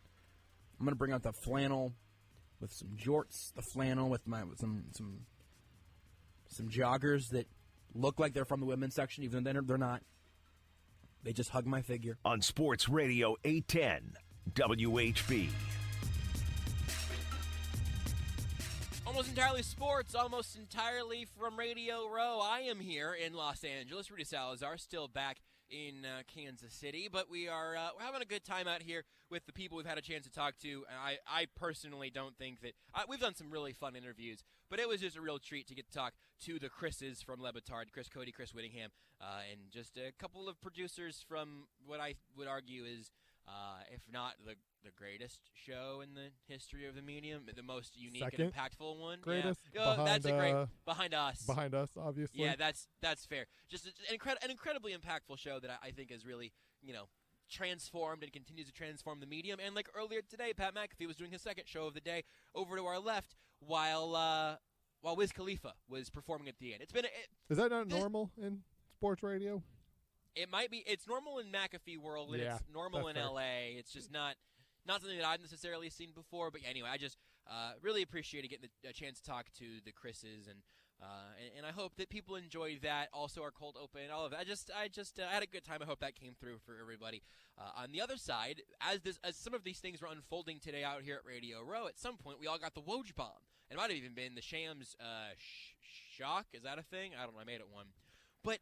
I never expect the big NBA trade to happen because it seems like it always makes sense or the names get thrown out there, and it happened today. The James Harden-Ben Simmons essentially swap actually happened, and here's the even more shocking thing. I think it makes sense for both teams. This is one that I thought would happen because of that. The reality is, there's a lot with this trade, right? Like, James Harden clearly didn't want to be there anymore. It is kind of funny that he has now kind of quit on 2 straight teams. But, there are some reasons, right? He wants to win. Kyrie Irving refuses to get vaccinated, so he can't play every night. James Harden's made it very clear he's upset with Kyrie because of that whole situation. I mean, he's straight up said in press conferences. Ben Simmons also now gets what he wants, right? He doesn't have to go somewhere where he's the guy. It's clearly Kevin Durant and sometimes Kyrie Irving. Right. I think both teams still have their issues, but right, it makes sense. You have 2 stars who do not want to play for the teams they're on, and they fit better probably with the teams that they want to go to than the teams they are currently on. Yeah, and it's funny because I think both of these are obviously some vindication for both teams and some clear, I don't know, dirt on your face. What is this saying? Is a specific? What is the dirt on your skin face? off your nose? It's not dirt on your face. I don't know, man. Hey, dirt on your face is a skin, or is a skin. Is a saying. Oh man, my brain's tired. Dude, I'm sorry, man. My brain's oatmeal. I just want everyone to appreciate the fact that we're at the point we're at right now on this radio show, and I'm still physically standing in a literal and metaphysical sense.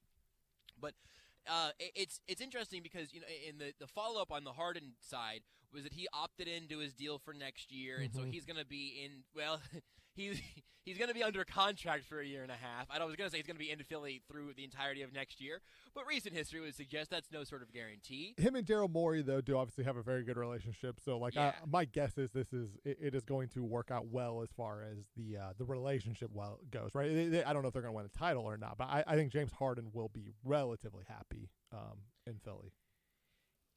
I'll tell you what, man, it's one of those situations where you have all these, you have a friend that goes through all of these terrible breakups, and every single person that they were with, is the reason that they broke up. Yeah. And you get to the end, you're like, wait a second, you weren't happy with them, or them. Maybe you're not happy with you, James. But the Sixers make a ton of sense. The other thing that makes sense from the Brooklyn side is that it was clear that he was going to be gone after this year. He was either going to spend a season and a half in Philly, or at least one season next year, and then you have Harden leaving Brooklyn after all of this hubbub for nothing at the end of the year. Now, if you thought you were going to win a title, that's a risk that you would take. But it doesn't really seem like that was the path that Brooklyn had been on. They've had plenty of issues, as you've already laid out, from injuries to vaccinations to all sorts of things. But Harden gets to the place that he wants to be, and Brooklyn gets back an incredibly talented freak of nature in that sport. Ben Simmons is a fabulous basketball player, except for a few giant blind spots, a few gaping issues in his game. But he is a fabulous player that could do some incredible things, I think, for that team. I think Kevin Durant should be thrilled. I also think Joel Embiid should be thrilled. This makes a lot of sense to me. Because, again, he was going to be gone anyway, and you've got to, at that point, if you're Brooklyn, you made your bed, it didn't really work out. Getting Ben Simmons back right then, I think at least makes sense. If you are the Sixers, though, who are the names that were being thrown around at the beginning of this season? They say they've got to trade Ben Simmons. They cannot. This is unsustainable. They're paying him to not play basketball. This team needed him and needed him to be better than he was even, and they don't have anything at all. What were some of the names that were being thrown around in terms of, like, who they could trade him for? Do you remember any names from early rumors, Rudy? Was Dame one? I feel like maybe Portland was involved with that a little bit, but I don't remember a ton of them, honestly. I want to say I was going to try to find. So here's the thing. So Lillard makes some amount of sense, right? If you end up having a Ben Simmons Damian Lillard trade, you could have a similar conversation to the one we're having right now. Doesn't sound to me like Portland was ever, certainly now, that Portland was ever like actually interested in that. From the Sixers' perspective, any trade that you want to make, you've got to have somebody willing to send something back. I think at one point there was like I'm gonna see if I can't find. Let's see here. Here we go. Looking for the Kings. That's what I thought. Let's find out. I'm scrolling. What was the rumor? We gotta love a good rumor. I love a rumor from January. I mean, I certainly was always on board for trading Michael Porter Jr. I knew the back was always going to be a problem, so I definitely never. You cannot find archives of the show of me going like, I don't think I would trade Michael Porter Jr. for Ben Simmons. That definitely didn't happen. Here's a paragraph from January, okay, from Sporting News. Which players fit under the all-star caliber umbrella wasn't clear at the time, but the Sixers have reportedly expressed some level of interest in the likes of Damian Lillard, Bradley Beal, Jaylen Brown, and James Harden in the months since Aldridge's report was published. Lillard and Brown are both under contract for a few more seasons, but Beal and Harden both have player options in their contracts for next year, making them potential free agents and sign-and-trade candidates for this offseason. They were talking about these guys in January, and people laughed it off, which, again, makes sense. You probably don't want to make that move if you are Washington or Portland in this conversation, or if you were Boston at the time. Brooklyn at the time even. And the thing that I think is kind of interesting from a team-building perspective and from a where's the sport evolving right now sort of perspective, the Sixers let Ben Simmons sit. He just sat, did not do anything for this team, had his issues, and to the extent of the mental health stuff, you hope that he gets that figured out and that he's in a good place in Brooklyn now. But you get nothing out of Ben Simmons, and I think the conventional wisdom was, hey, by letting this happen, you have your greatest asset providing you nothing. And I think what the Sixers ultimately realized is, well, no, he's not our best asset right now, because when he will actually be most valuable is going to be right up against the trade deadline, because something will happen. If it was a contending team being willing to move on from a player that they ultimately weren't going to move on from at the beginning of the season when they thought they were going to be contending, or if there is some sort of unhappiness with a previously pretty solid-looking rotation of superstars with a franchise that has built something up very quickly in these last couple of years, the NBA has bleep happen. That's the drama of every time someone tweets, this league. It's because things happen in this sport at every turn. It is a player-driven league. Players do have power. They do use that power, and it creates for remarkably interesting situations like this one where you realize, oh, it's all turned on a dime, because all of a sudden James Harden again doesn't like where he ended up. And this time, I mean, it's literally where he picked. He opted in for next year, and again, that right there is probably the assurance that the Sixers needed for this to be worth it for them. The other thing about it that I think is kind of interesting is just how much we all love the transactions. Sometimes it becomes more compelling than the game itself. I mean, we talked about Lakers-Bucks last night because those of us down here in LA were at the game, which was awesome. You got to see some of these elite players, these all-time players in that spot. It was fantastic. But more often than not, I mean, I know the Lakers lost again last night. We're not talking about any of the actual basketball that was played. We're talking about superstars on the move. I mean, I'm still sitting here right now. Standing here right now. I am back on my feet. But I'm standing here right now looking at Matthew Stafford and Von Miller in Rams uniforms up on the Super Bowl sort of billboards across from us. And those conversations, Odell Beckham, we talked about all that earlier with Nick. The transaction and the shuffling and the moving around, the offseason conversations we're going to have with the Chiefs, although unfortunately we're going to have months where it's not about any actual players, it's about what should they be prioritizing and all of that. But those conversations, they're hypothetical, or they actually happen. You go, wow, can you believe this thing happened? Those drive conversations around sports sometimes more than the actual games themselves. And I just think that's a really interesting sort of cross-section of where we end up talking about things in all of sports, where the transactions and where the drama and where the off-the-field stuff. I mean, even like today, I have not seen any real baseball news in a very long time, but I have seen plenty of people tweeting about how much Rob Manfred sucks and how much he's lying at every turn. Now, in fairness, there hasn't been a lot of baseball news because the lockout is ongoing. But the number of times that we'll talk about the transaction, the cut, the signing, the trade, whatever it is, even looking back at things that may have happened years prior, we spend more time on that than we do the actual games themselves sometimes. And I just think that's really interesting from, again, kind of a meta media perspective of like, oh, yeah, why do we talk more about James Harden being traded than we did about how he was playing in Brooklyn? And there are exceptions to that. Look, in Kansas City, we talk more about the actual Kansas City Chiefs than we do about the things happening around them. But I think that changes once you zoom out and look into other markets at their teams or their storylines. And we do spend a lot of time on this league, this drama, this trade, and sometimes, very often, it doesn't have half the impact that the hype would lead it to indicate. I just think that's interesting. I don't know. Thinking about that today with the Super Bowl and these NBA trades and everything. Mm-hmm. No, I think it's I think it's spot on, and I was gonna chime in and make a little joke, but I was like, yeah, tie line, stay away. What isn't like Manfred? Isn't something happening with baseball like? Yeah. Monday, is that when it is? I don't remember what I forget what the report was. Where like, or was it today? I think it was supposed to be today. I don't think we heard anything. He spoke today. Oh, he did. So, okay, gotcha. Yeah, I think the thing was like it was supposed to be jarring news. No, the big news is that we have the universal DH now. How about that? How did I miss all this? Because baseball. That's how. That's actually, why. I was going to say, actually, I know exactly how. Yeah, it's baseball, and I found out on Twitter, and I'm here in Radio Row, and we're talking about football or James Harden. Sorry, because like I understand, like my brain is moving slowly, so this is just kicked into me. So oatmeal man. In the middle in the middle of Super Bowl week, when baseball is shut down, Rob Manfred's like, "Hey guys, you excited? DH in the National League. When is it coming? Well, we don't really know because we don't know if we're playing baseball or not. But guess what?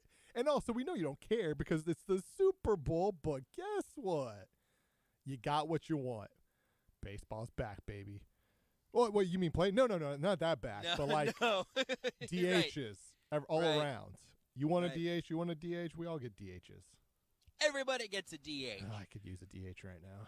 Seriously, man, just somebody who can come in and just take a couple of hacks. We talked a lot about on this show tonight. A lot of hacks on the show. Take, a lot of hacks being taken at all times, and I don't. I've stopped do you have a DH taking hot hacks. Yeah, at this point I am now. I said I wouldn't just stand looking, but now I'm looking. I'm getting caught looking a lot right now.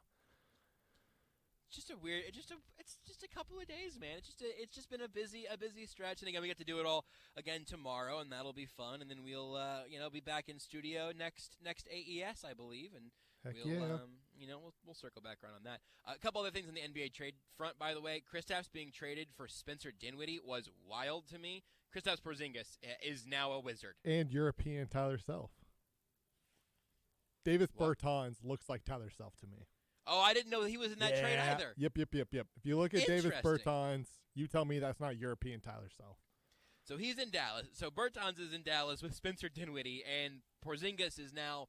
The Wizards are wild, man, because they still have Bradley Beal, who I forget about pretty much all the time. He's hurt, but that's fair. And then John Wall has not played basketball for the Rockets in a bajillion years. Okay, I thought you were about to say, no, John Wall's like, no, John Wall's in Houston. No, barely. Technically. No, but is he? He might not even technically be in Houston. Are we sure he actually is physically in Houston? Because he might be somewhere else. the dominoes of my brain there, again, oatmeal-shaped dominoes at this point, but was they have Bradley Beal. John Wall is like the franchise iconic player of this last era. Mm-hmm. He is in Houston doing nothing. Russell Westbrook is in L.A. being actively hostile towards his coach, and it's being received back that way from his coach. And he was he's been a menace for his own team. Just he's not making shots anymore. You have sort of this little a triumvirate of a few guys that have been moved around and traded for each other and played these various styles of basketball that have ultimately now kind of ended up in these spots where you're like, oh man, John Wall and Russell Westbrook and Bradley Beal make a lot of money to either not play or not play relevant basketball. And in this case, none of those three guys have played in a minute since Beal got hurt and Russ has been benched and all. It's just. And the Suns have no drama. The Suns, no. I'll tell you what, no drama, but certainly no lack of action because Torrey Craig is freaking back. Torrey Craig is back. They traded Jalen Smith. That pick wasn't great. 10th overall pick 2 years ago. That's not ideal. But you got Torrey Craig. But I would spend that pick on straight up Torrey Craig. You know, I think he's got a little more time on his contract. I think he's got a year and a half left. I think Torrey Craig is back. Torrey bleeping Craig. And then also they went and grabbed Aaron Holiday from the aforementioned Wizards.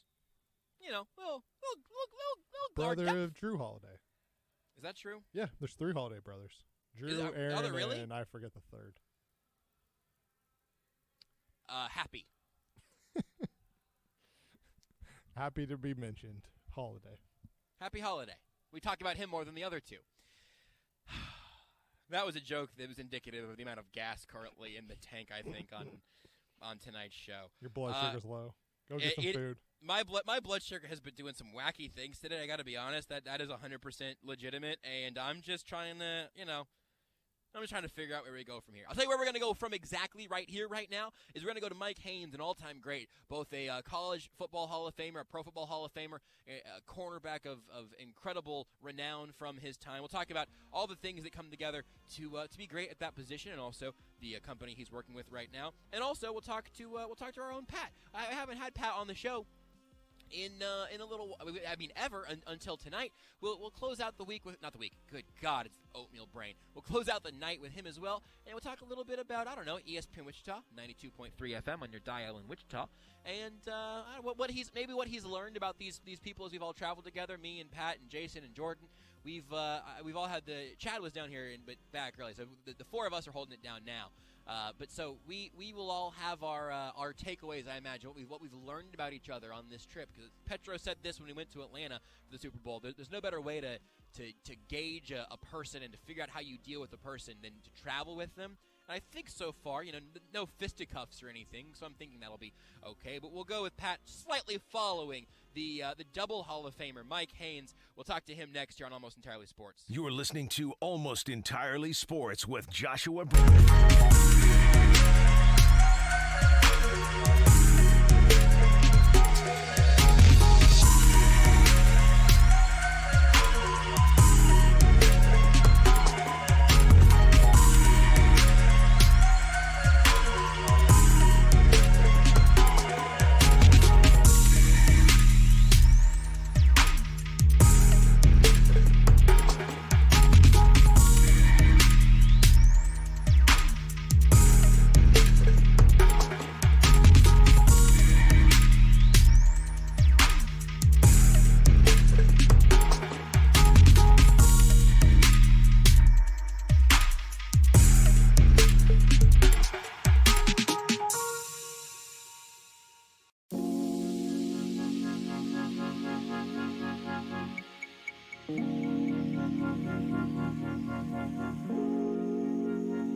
This is Almost Entirely Sports with Joshua Brisco. There are a few things that are going to be absolute, cold hard locks. Beards is going to make something about the NBA that didn't need to be about the NBA. Rudy is going to give me an Animal Crossing tweet within the first 45 to 50 seconds of the show. Very tight window, but he's going to be there for it. Mm-hmm.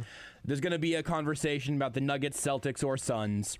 It's going to be a lot of Kansas City Chiefs talk, and there will be an incredible number of times where we all interrupt one another.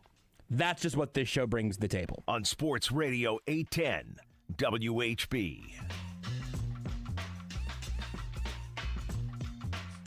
We'll get everybody covered. At some point, I might just let you guys talk, and it be the easiest couple minutes of radio that I've done if I just give you my headset. I'm not above taking an easy day, so. All right. Well, we'll Almost Entirely Sports continuing here from Los Angeles on Radio Row. We've just had a parade of Hall of Famers walking around. We got gold jackets here and there. We've got rings on fingers. And in this case, we've got a double Hall of Famer, professional and collegiate. Mike Haynes with us now, longtime corner in the NFL, a Patriot and a Raider, which isn't great in Kansas City. No, you're right. Both of what those, happened to Kansas City this year? Man, if I had a nickel every time I'd been asked that, I would have been able to pay someone else to find out what went wrong in that game. I don't know, but what went right is that you're here with us. So thank you, Mike, for being here. I appreciate that. Despite the fact that your teams have caused us a lot of pain over the course of my lifetime. Also here with John Wharton, who we'll talk to in just a little bit about what you guys are doing here together with LifeScore and what that can do for people. But Mike, I got to ask you a couple of questions about your career, what you've done, what you're seeing in the modern NFL. One of my favorite things to talk about, Hall of Fame, all-time greats about is what you see in the league right now and in the modern sense. Whenever you look at guys like in the Super Bowl, you're going to see Jalen Ramsey playing some excellent football versus what you saw in your era. How have you seen the sport and really your position evolve? Well, I think they throw the ball a lot more.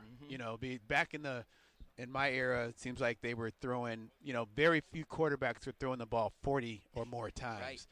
Dan Marino, he might have been the only one. Mm-hmm. Most of them were throwing the ball 25, maybe 30 times, and that would be a lot of passes. Today, they'll throw the ball to gain 1 yard. Yep. Back in those days, no one did that. In Kansas City, we're very aware of that one. Yeah, exactly. Yeah, I love watching Kansas City. Andy Reid, he's a friend of mine. He grew up in my area and went to my high school and everything. So we go way, way back. And so I was really rooting for the Chiefs. I wanted those guys to get there this year. It would have been a great achievement, I think, for them. Well, I got to ask now, since you offered that up, do you have a fun Andy Reid story? Because we hear all the time, he's a great guy to be around, a great sense of humor, but he gets up to the podium and we ask him the same 6 questions for an entire football season, and we get the little coach speak here and there. Well, when I used to see him at our high school, I'm a little bit older than him. Okay. And so probably 5 years older, maybe 6 or so. When we would kick a field goal or an extra point, the ball would go off the school property and across the street. And Andy would have his, Pop Warner uniform on.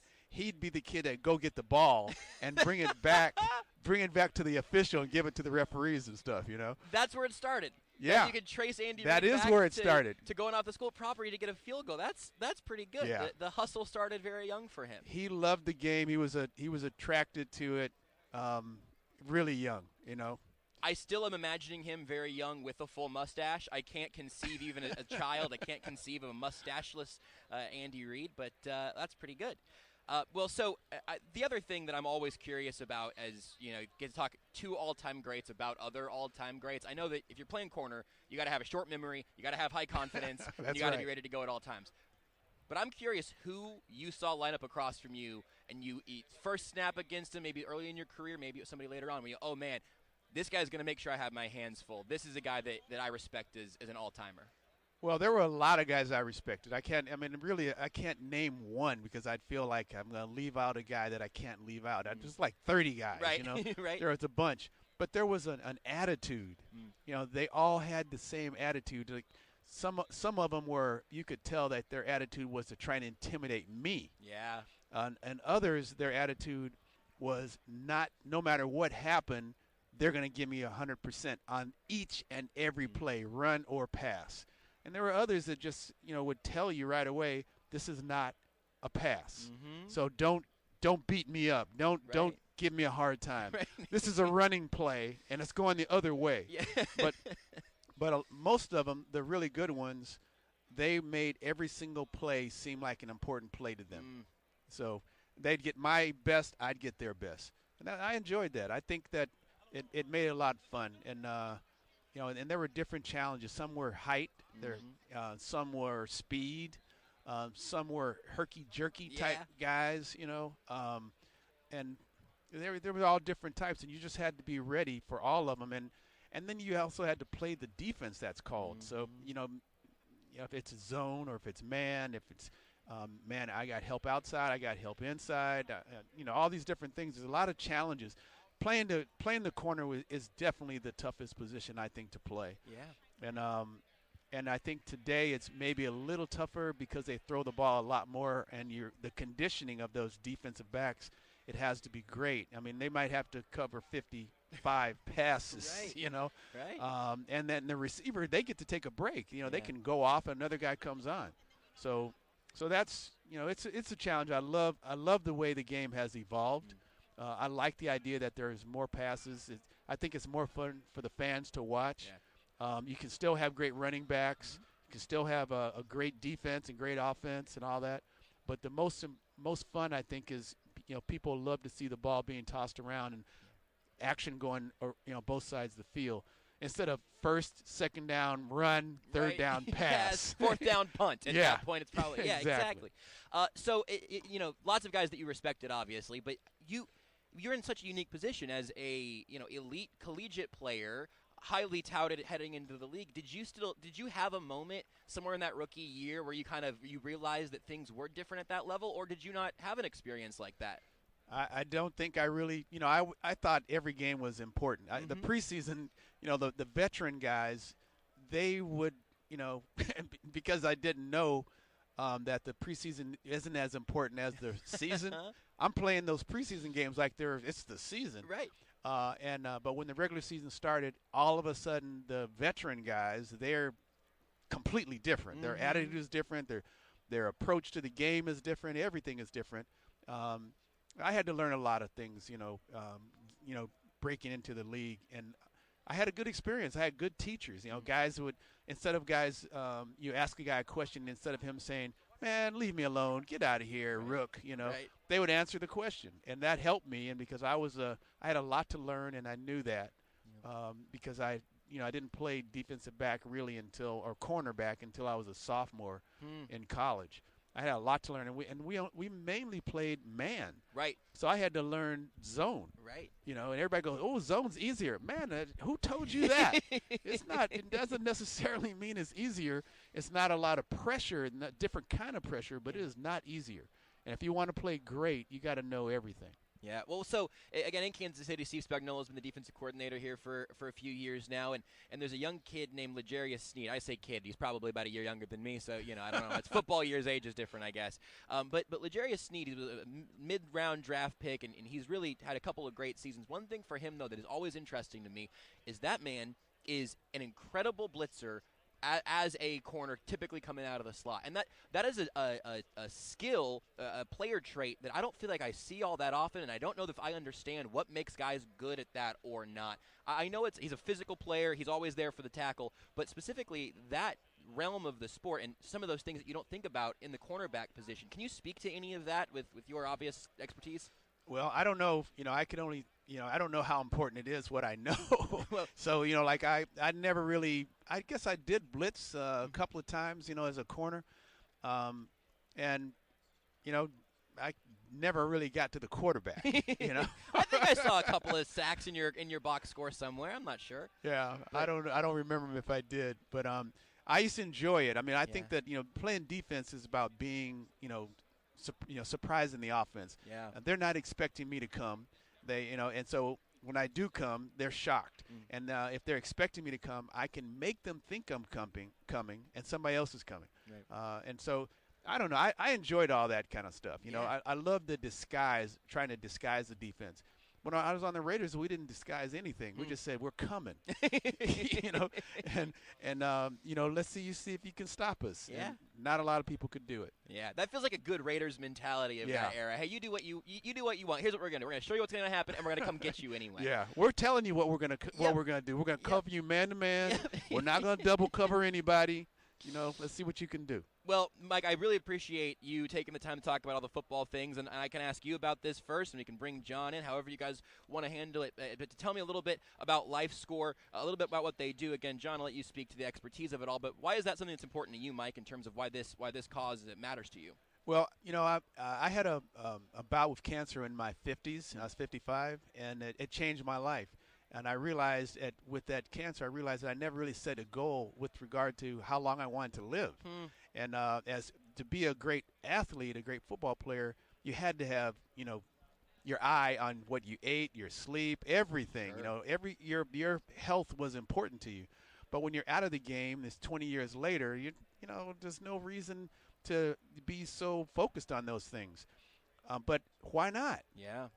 And so I realized I didn't have a goal with regard to my life. And so I realized that that's what I needed if I wanted to have concern about what I'm eating and getting enough sleep and things. And the cancer did that, made me start to think about that. And so John has come up with the app that kind of considers all those things, that are important to live a long life. There's a lot of our veterans and athletes who are committing suicide nowadays because they kind of give up on life, right? Or they want to give up on life. Well, this app can actually help those situations. It can, show a person that maybe they're not eating enough and they're not getting enough sleep or whatever. And there might be some things that they can do to correct their health situation. And if you want to live a long time, and I'm hoping everybody does, and I know that everybody doesn't because I didn't always feel that way. Yeah. I used to think, I don't want to know. If I have this terrible thing, I don't want to know. Right. But I realize now that maybe I do want to know because if I find out in the early stages, we can do something about it, and I can live another 50 years or 40 years or whatever. And so I'm trying to get people to care now. And that's exactly what John's app does. It kind of gives people an opportunity and a way to do it. Well, Mike, I can let you go, and I can hear from John as well. I'll tell you this, just a few months ago, found out that I was type 1 diabetic through a whole long ordeal with some hospital time and all of that. So I have been a whole lot more aware of some of these things. Tell me, John, how this app works and what it does to people who are trying to keep an eye on their health like I am now. Yeah, so it's a credit score for your life, and it measures state of mind, sleep, spiritual health, nutrition, food, and fitness. And so it can predict, what your future could be like based on the information that you have. And it helps you help yourself. And because it has the privacy and security features that it has, it reduces stigma. And what we found in our focus group testing with our veteran community is that guys are looking for help. They're looking for answers, and they're trying to do it in their own way. And that's what this app does. It creates your own path. And most of the people, 70% of those who commit suicide never see a mental health clinician. Wow. And so they know they need help. They just don't know how to go about it, or they don't want to go about it. But if you could do it your own way, where you are the driver of your health, I think people will respond to that. I think people do respond to that. You just heard what Mike was saying. And I think that, whatever there's diabetes, there's lung respiratory issues, heart issues, brain health issues, all these military veterans, first responders, athletes who have dealt with concussion, traumatic brain injury, PTSD, all these different factors, that affects your health. And things are interconnected. And, what you can find is this app will be able, through the analytics, be able to spot trends in your life. And so you can see, oh, look, I got this health diagnosis, and ever since that health diagnosis, I noticed my sleep is off and my nutrition is off. And so you can take some steps, and the app will actually give you some advice on some steps that you could take that can improve your life. It sounds like an unbelievable tool. Like, I will, as we are done here, I'm going to go find this for myself. If you'd like to check it out, lifeaidhope.org for more on the technology, on the app, what all goes into that. I had a bunch of weird health things happening over the course of several months leading up to me ending up being in the hospital and all of that. I could have used something to tell me, hey, you might want to check on. Do you know I've been dehydrated for 3 months? You should probably look into that. And I feel like this, again, as a tool, especially for people who don't know where to begin in terms of finding help, this seems like an unbelievable tool for that. Yeah, and now in this day and age, there's all these different wearables, and you have Apple Health and Google Health and all these different things, and it gives you all these numbers, but it doesn't tell you what it all means, and it doesn't tie it all together. And that's why this analytical tool is so important, because it actually ties it all together and tells you what it means. John Worden, thank you for explaining that and what this can do for people. Again, lifeaidhope.org. Check out LifeScore. I love the idea of a credit score for your life at all these different areas. It seems incredible. I'm going to check it out right as we head to break here. I appreciate you. Appreciate Mike for making the time. Thank you guys for having us. Really fabulous stuff there from Mike Haynes, the Hall of Famer in two regards, and John Worden, the founder of Life Aid Research Institute and lifeaidhope.org. He's also the creator of the Warrior Games in 2010, and we have, we ran out of time because we've got so many things to talk about. These guys have such great stories, such great insight. Again, lifeaidhope.org, the place to go if you want to check out the app. I'll be doing that here very, very soon. And we continue here on Radio Row in Los Angeles. I'm Joshua Brisco, of course, here on Almost Entirely Sports. And our Radio Row coverage is brought to you by a bunch of our wonderful favorite sponsors: CBD American Shaman, Xfinity, Twin Peaks, Ruback Fine Jewelry, near and dear to my heart, of course, Buck Roofing, and special thanks to Bushnell. Those are the folks helping us be out here in L.A., bring you this coverage from Radio Row, and bring you conversations like the one you just heard. So thanks again to CBD American Shaman, Xfinity, Twin Peaks, Buck Roofing, Bushnell, and Ruback Fine Jewelry. Ruback's where I got Renee's engagement ring, and I've talked about them plenty. You'll hear me talk about them more, I'm sure, but I could not give my personal endorsement any more than I already have, and any more than I would love to for Ruback. Just an absolute treat, that whole experience with them. We'll take a break here on Almost Entirely Sports. More from Los Angeles whenever we come back. Did you know you can listen to Almost Entirely Sports anywhere, anytime? Well, you can. Just search for Almost Entirely.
This is Almost Entirely Sports with Joshua Brisco. We've had a very like woke hour here, I feel like. On Sports Radio 810 WHB.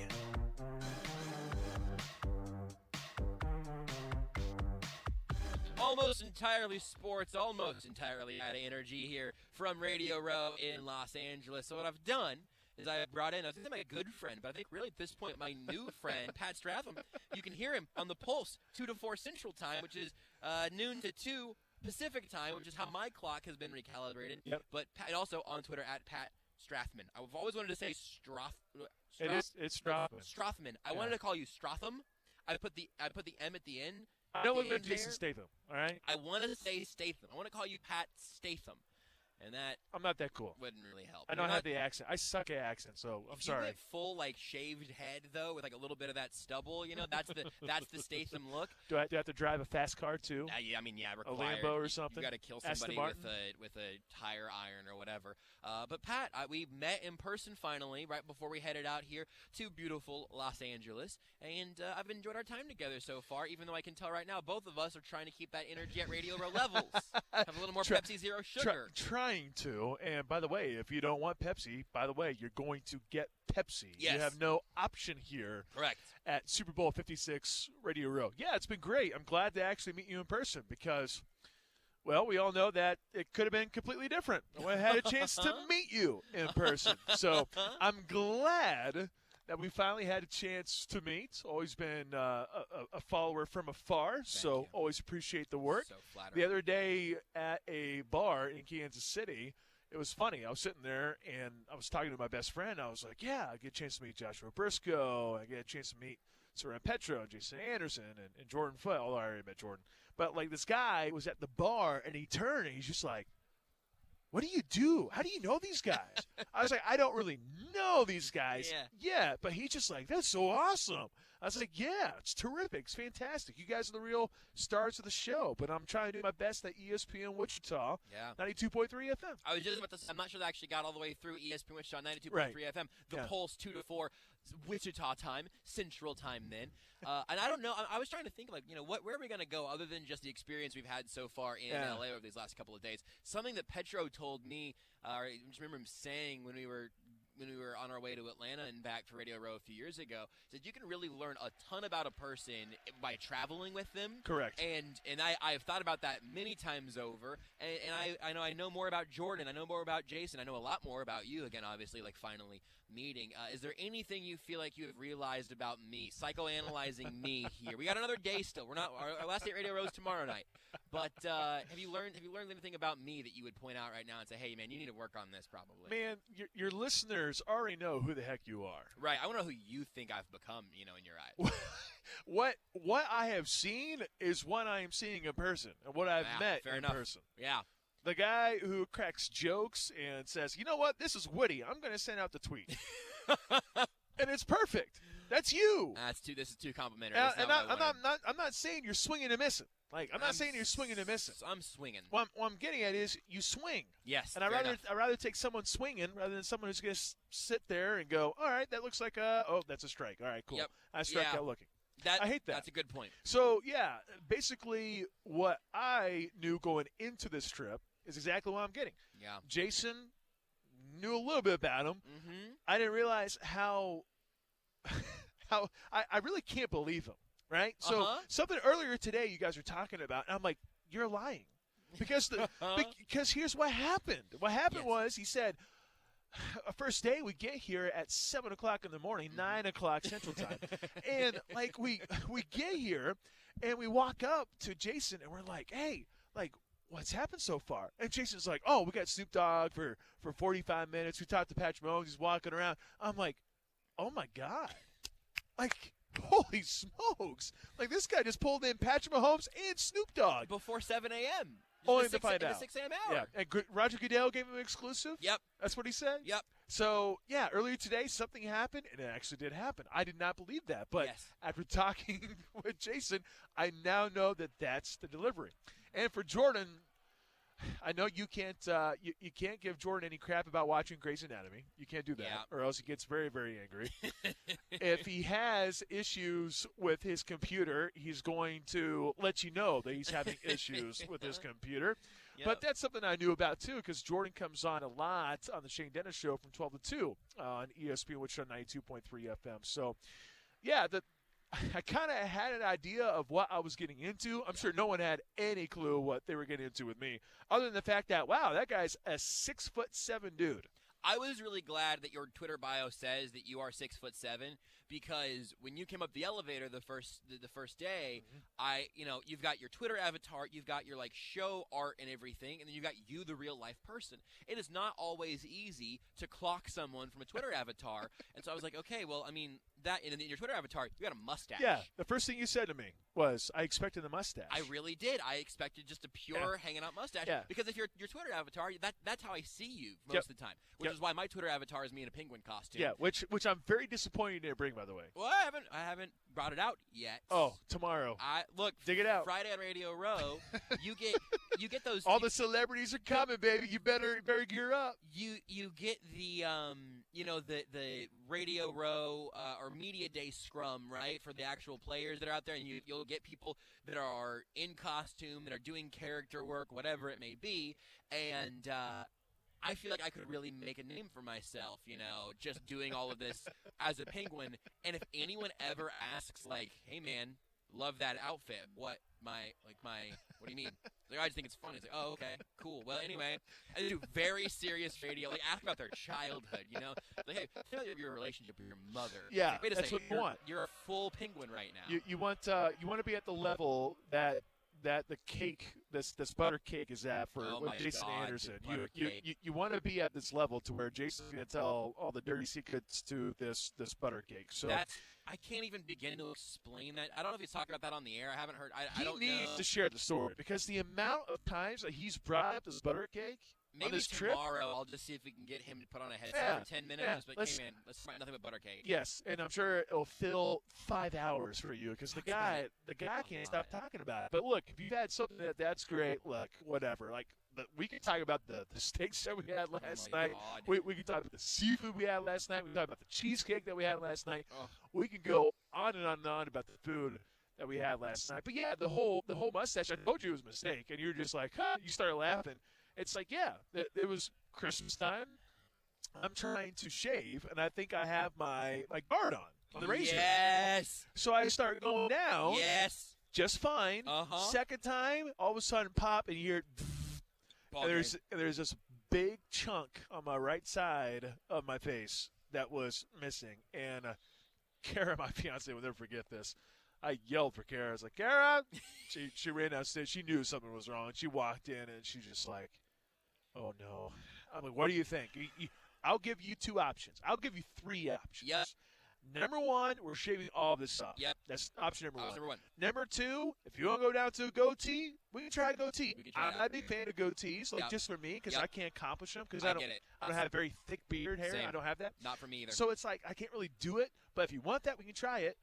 Or we can just go straight up mustache. Now, her rule was I got to be over 65 years old before I rock nothing but a mustache. Because my dad rocks a mustache, and that's why I try not to do a mustache only. Yeah. When I grew out my beard, I didn't have the mustache because that's my dad's thing. Right. But then I was like, it looks incomplete. Let's try the whole mustache thing. My mustache grows a lot faster than my beard. I think the whole beard right now.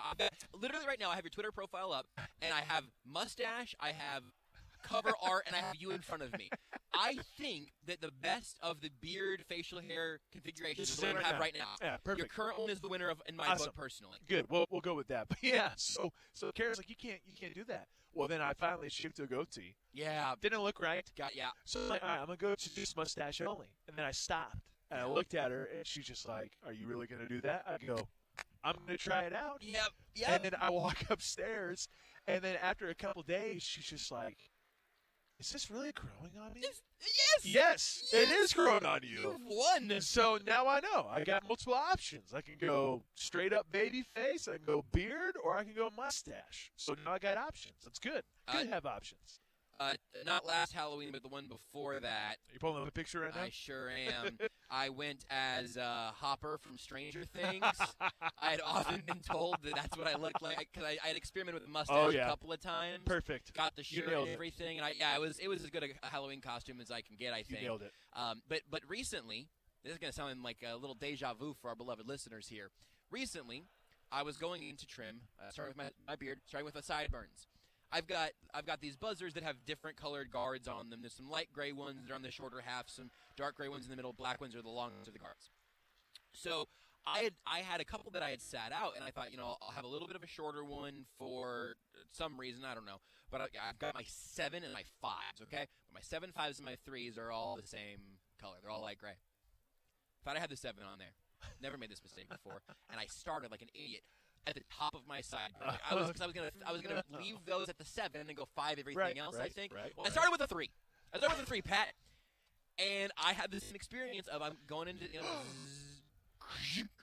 and it's too loud. You know the sound if you know the sound. Like it was a sound that was not supposed to be there, and I realized that I basically just I was balded in the side of my face. Correct. So at that point, here we go.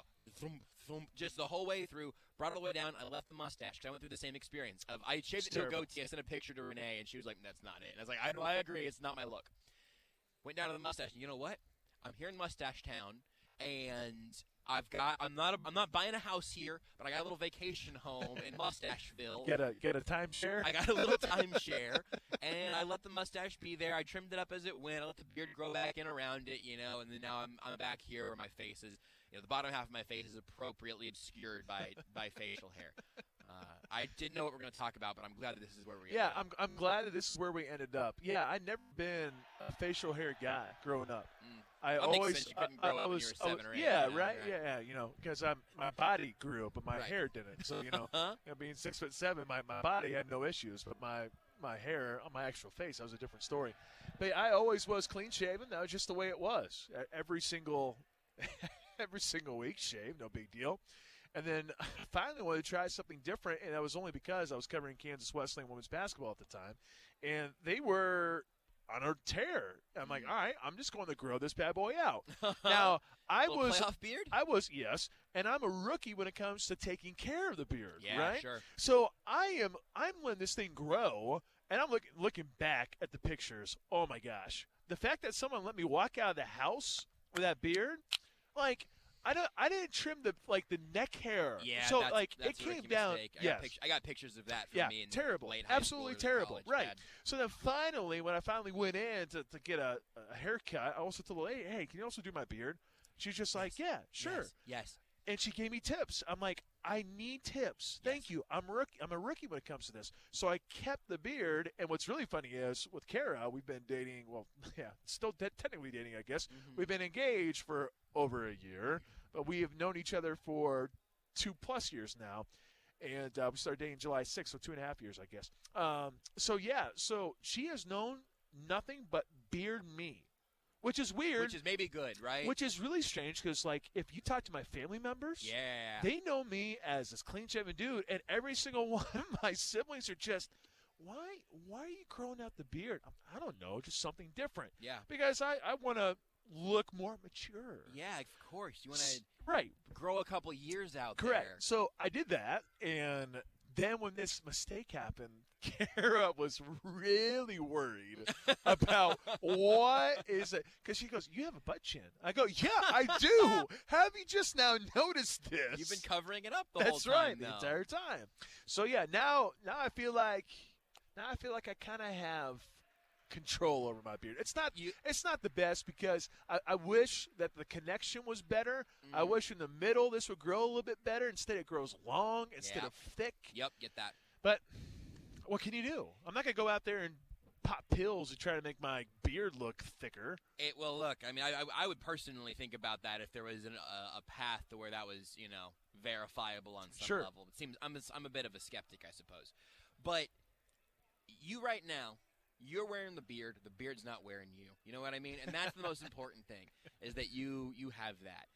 Again, also you can hear Pat on the Pulse 2 to 4 ESPN Wichita 92.3 FM if you're in Wichita. I was born in Wichita. I spent the first 10 years of my life in Wichita. I didn't know. So what high school did you go to? Did you go to high school? No. 10 years and I was up here. Okay. My family moved at about age 10 or so. What high school did you go to? High school. I was homeschooled, Pat. Oh, I was homeschooled. This explains so much more. There are two ways that people react when I tell them that. I tell people that I was homeschooled, and in high school I started doing a little homeschool co-op little thingy. So I've met, I've socialized with human beings before, right? I wasn't a bubble boy at that point, but I did not go to a public high school or even a real private high school. It's a little bit of a hybrid, I guess. Sure. Whenever I tell people that, there are two reactions. One of them is, "Oh wow, I never would have guessed," and the other was, "Oh, this explains everything." This explains everything. Those are the only two responses I've ever gotten, and I get it. Either way, I get it. It's the combination of who I am right now, but also my language has really devolved a lot from that point, which is occasionally the thing that surprises people.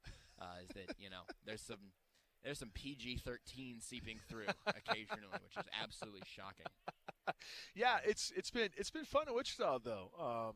I'm a lifelong Kansan, so I have never lived in a place that was not in the Sunflower State, and I think a lot of people are stunned at that, and I am too in some ways because in this industry you're bound to move so much, and to have 4 jobs since graduating from KU back in 2013, all 4 of those gigs being in Kansas is a really, really rare thing and a really, really cool thing for that matter. So, yeah, it's been enjoyable though. The fiance loves it, and rightfully so. Her family still is down there. Wichita there for a little bit. Like when I was in Salina, I always told someone, I never go to Wichita, blah blah blah. And then the more times I went down to actually explore, it was, you know what? I kind of like this place. Yeah. And it's been great so far, and hopefully we'll continue to build and get big and try to reach the level of Big Ten WHB. I don't think we'll ever do that. Who knows? Maybe I'm wrong. Maybe we will do that at some point. I have loved whenever I've been in spots where we've simulcasted in Wichita. Occasionally I'll text some of my family that's down there, like, hey, if you want proof that I do actually do this is actually my voice is actually on the radio occasionally. I can point to the ESPN Wichita Times.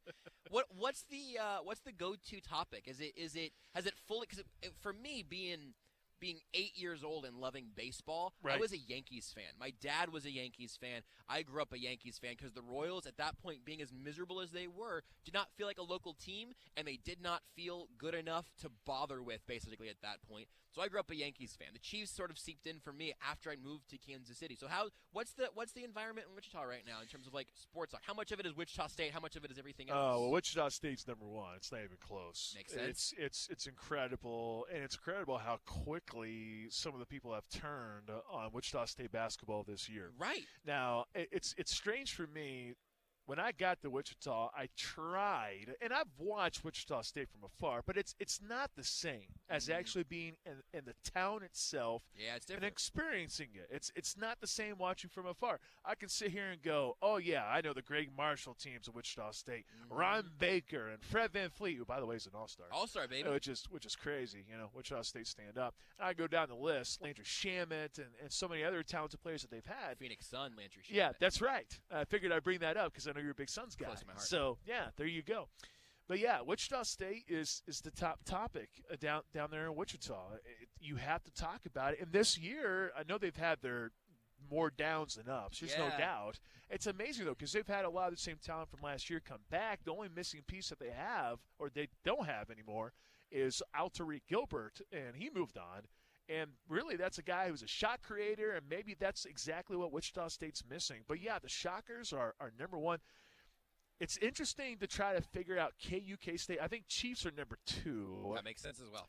I think they're fun to talk about. As fun as they've ever been. I mean, come on. When you have the face of the NFL and a face of a franchise like Patrick Mahomes, how can you not pay attention to that and be a Kansas City Chiefs fan? I think there are some people who are probably fans of other teams like the Raiders and the Broncos, but I feel like you find those everywhere. You find those everywhere in the Midwest.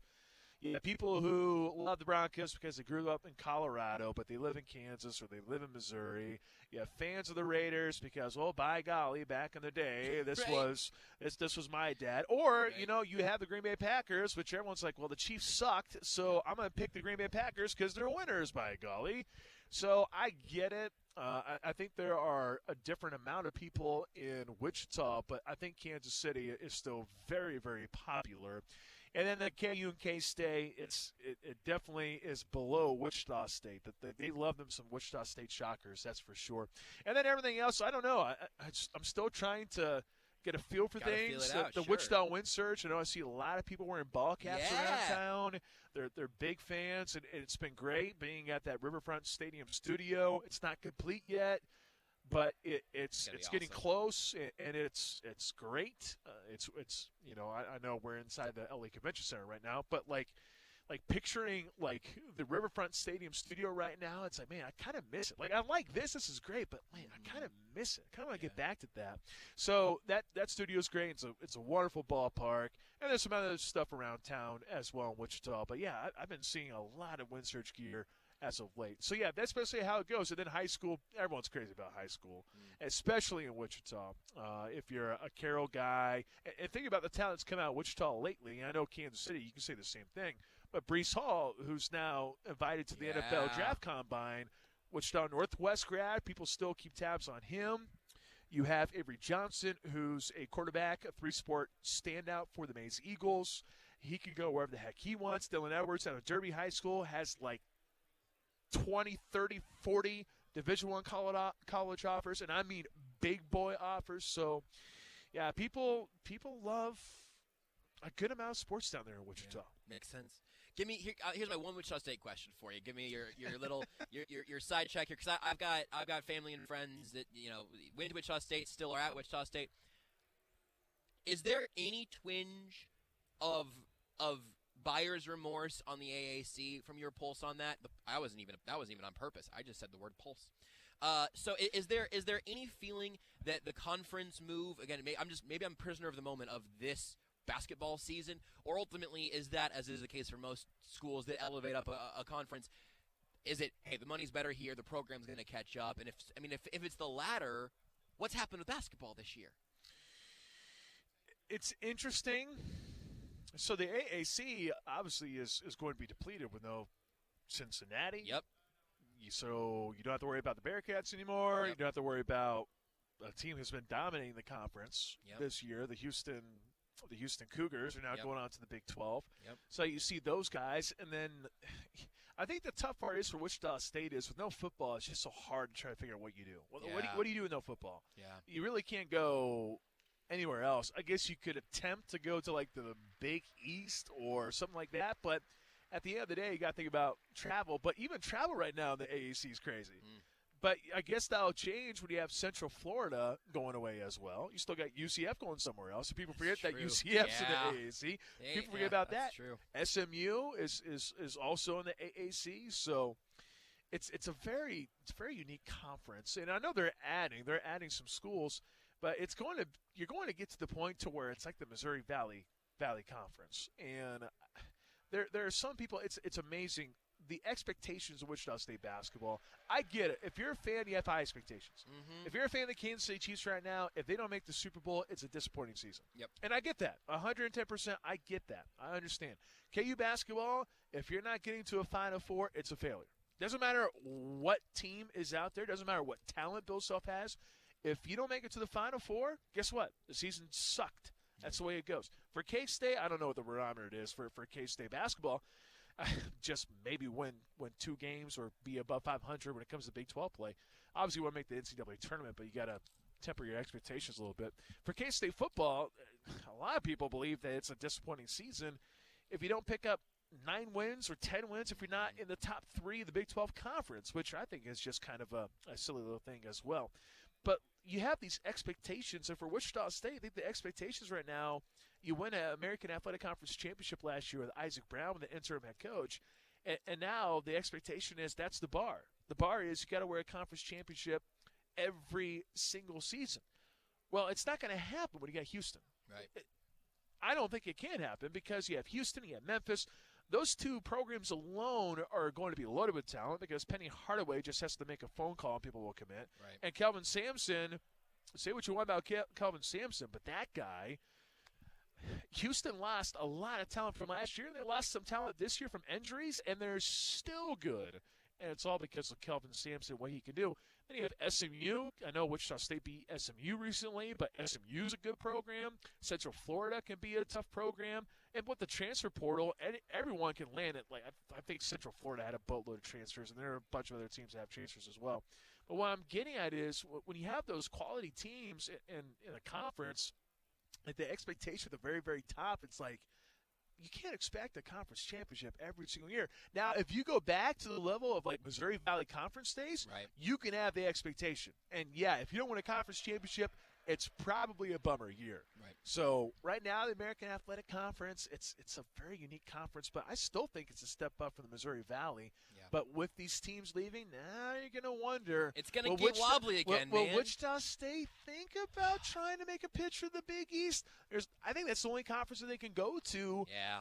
Because you have great baseball. Wichita State's baseball program under Eric Wedge has been really, really good. They play East Carolina. Like East Carolina is a part of the AAC, and East Carolina is a top 10 program every single year. So, yeah, it's going to be interesting what the next move is, but I think the expectations are a little bit higher than probably what it should be. Yeah, I think that's fair.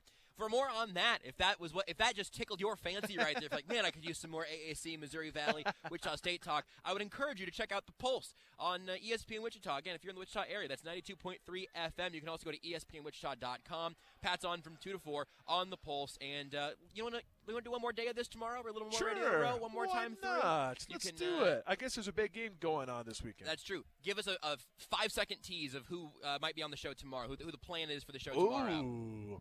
You might remember a guy who's a Netflix star for Last Chance U, Jason Brown. You might remember him. Mm-hmm. Jason Brown would be a part of the show tomorrow. We will have, if you're a big fan of Brooks and Dunn, we'll have Kix Brooks on the program tomorrow. Excellent.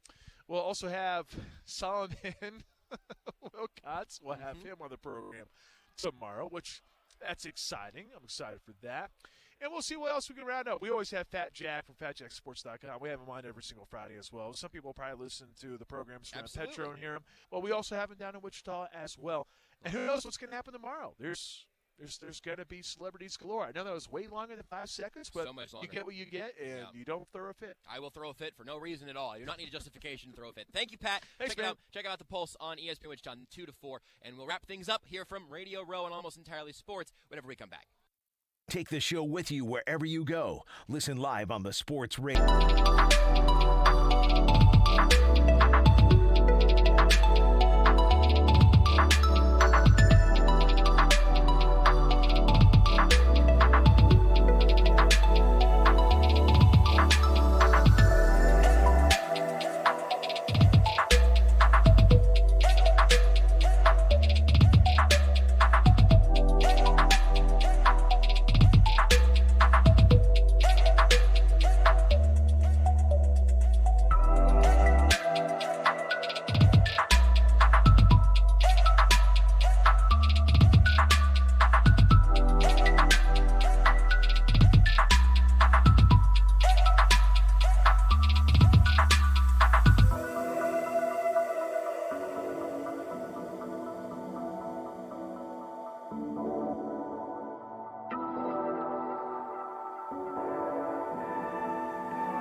This is Almost Entirely Sports with Joshua Brisco. We're number 4.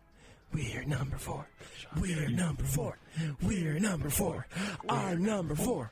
You can go to hell. On Sports Radio 810 WHB. Rounding out this day of Radio Row action here on Almost Entirely Sports, Joshua Brisco. Still just a few more minutes as we close out the day. Again, another day tomorrow of Radio Row. The Zone with Jason Anderson, of course, out here all week with us here as well. I'm, on here on Almost Entirely Sports, obviously. What else would you be listening to right now? Wouldn't make any sense. We've had a lot of fun here, and I'm really appreciative of the people who have joined us over the course of the week so far, over the course of tonight's show.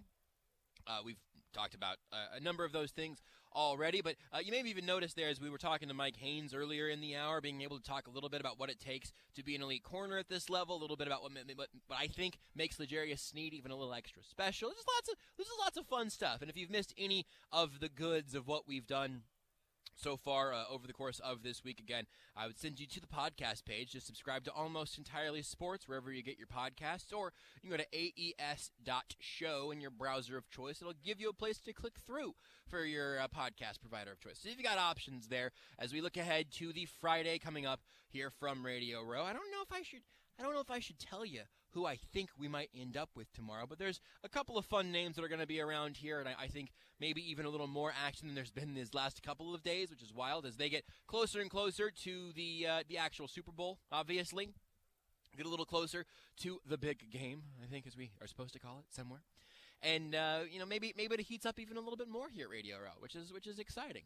The biggest surprise of the week, by the way, using the phrase heats up at Radio Row, is that I have been cold in this building both of these last 2 days. Yesterday I was cold. Today I brought my jacket. I wore this jacket when we were leaving Kansas City. I almost didn't bring it at all. I almost said, it's going to get 80 every day here in L.A. We're going to be outside. We're going to be walking around a bunch. There's no way that I'm going to... Oh, my goodness. We're doing this show from an Arctic vortex, a polar vortex in the L.A. Convention Center. That was a bit of an upset for me. Other than that, though, I've really enjoyed our time here in L.A. so far. I've enjoyed the people that we've gotten the chance to talk to. I hope you've enjoyed being able to hear it. It's a fun experience where you get, to hear from some people that obviously you wouldn't usually be able to just walk up to and say, hey, do you want to come to the radio show for a little bit? And that's, that's the special thing. That's the magic. That's the special sauce of Radio Row. I also will say, speaking of special sauce, the closest in and out to here and to our hotel is like 5 miles. This can just be a hey.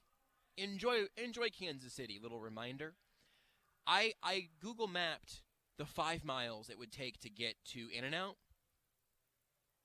34 minutes. 34 minutes to go 5 miles. We haven't had to walk around we haven't had to drive anywhere really so far here in LA to this point. I'm understanding why that is so important now, and why it is very good that we're within walking distance of the convention center to the hotel and back, because it seems like getting in a car in Los Angeles, you simply must be committed to living the next 30 minutes of your life in there, even if it's not actually going any particularly long distance. Just slightly too far away to jog to. Hop in a car, pack a lunch, plan your day around it. Silliness. But other than that, that's my only gripe. Is that I haven't gotten to get to an In-N-Out yet. I'm going to see if we can't amend that before we take off tomorrow night. But again, a full day coming to you tomorrow. The Zone will be live from 10 to 2.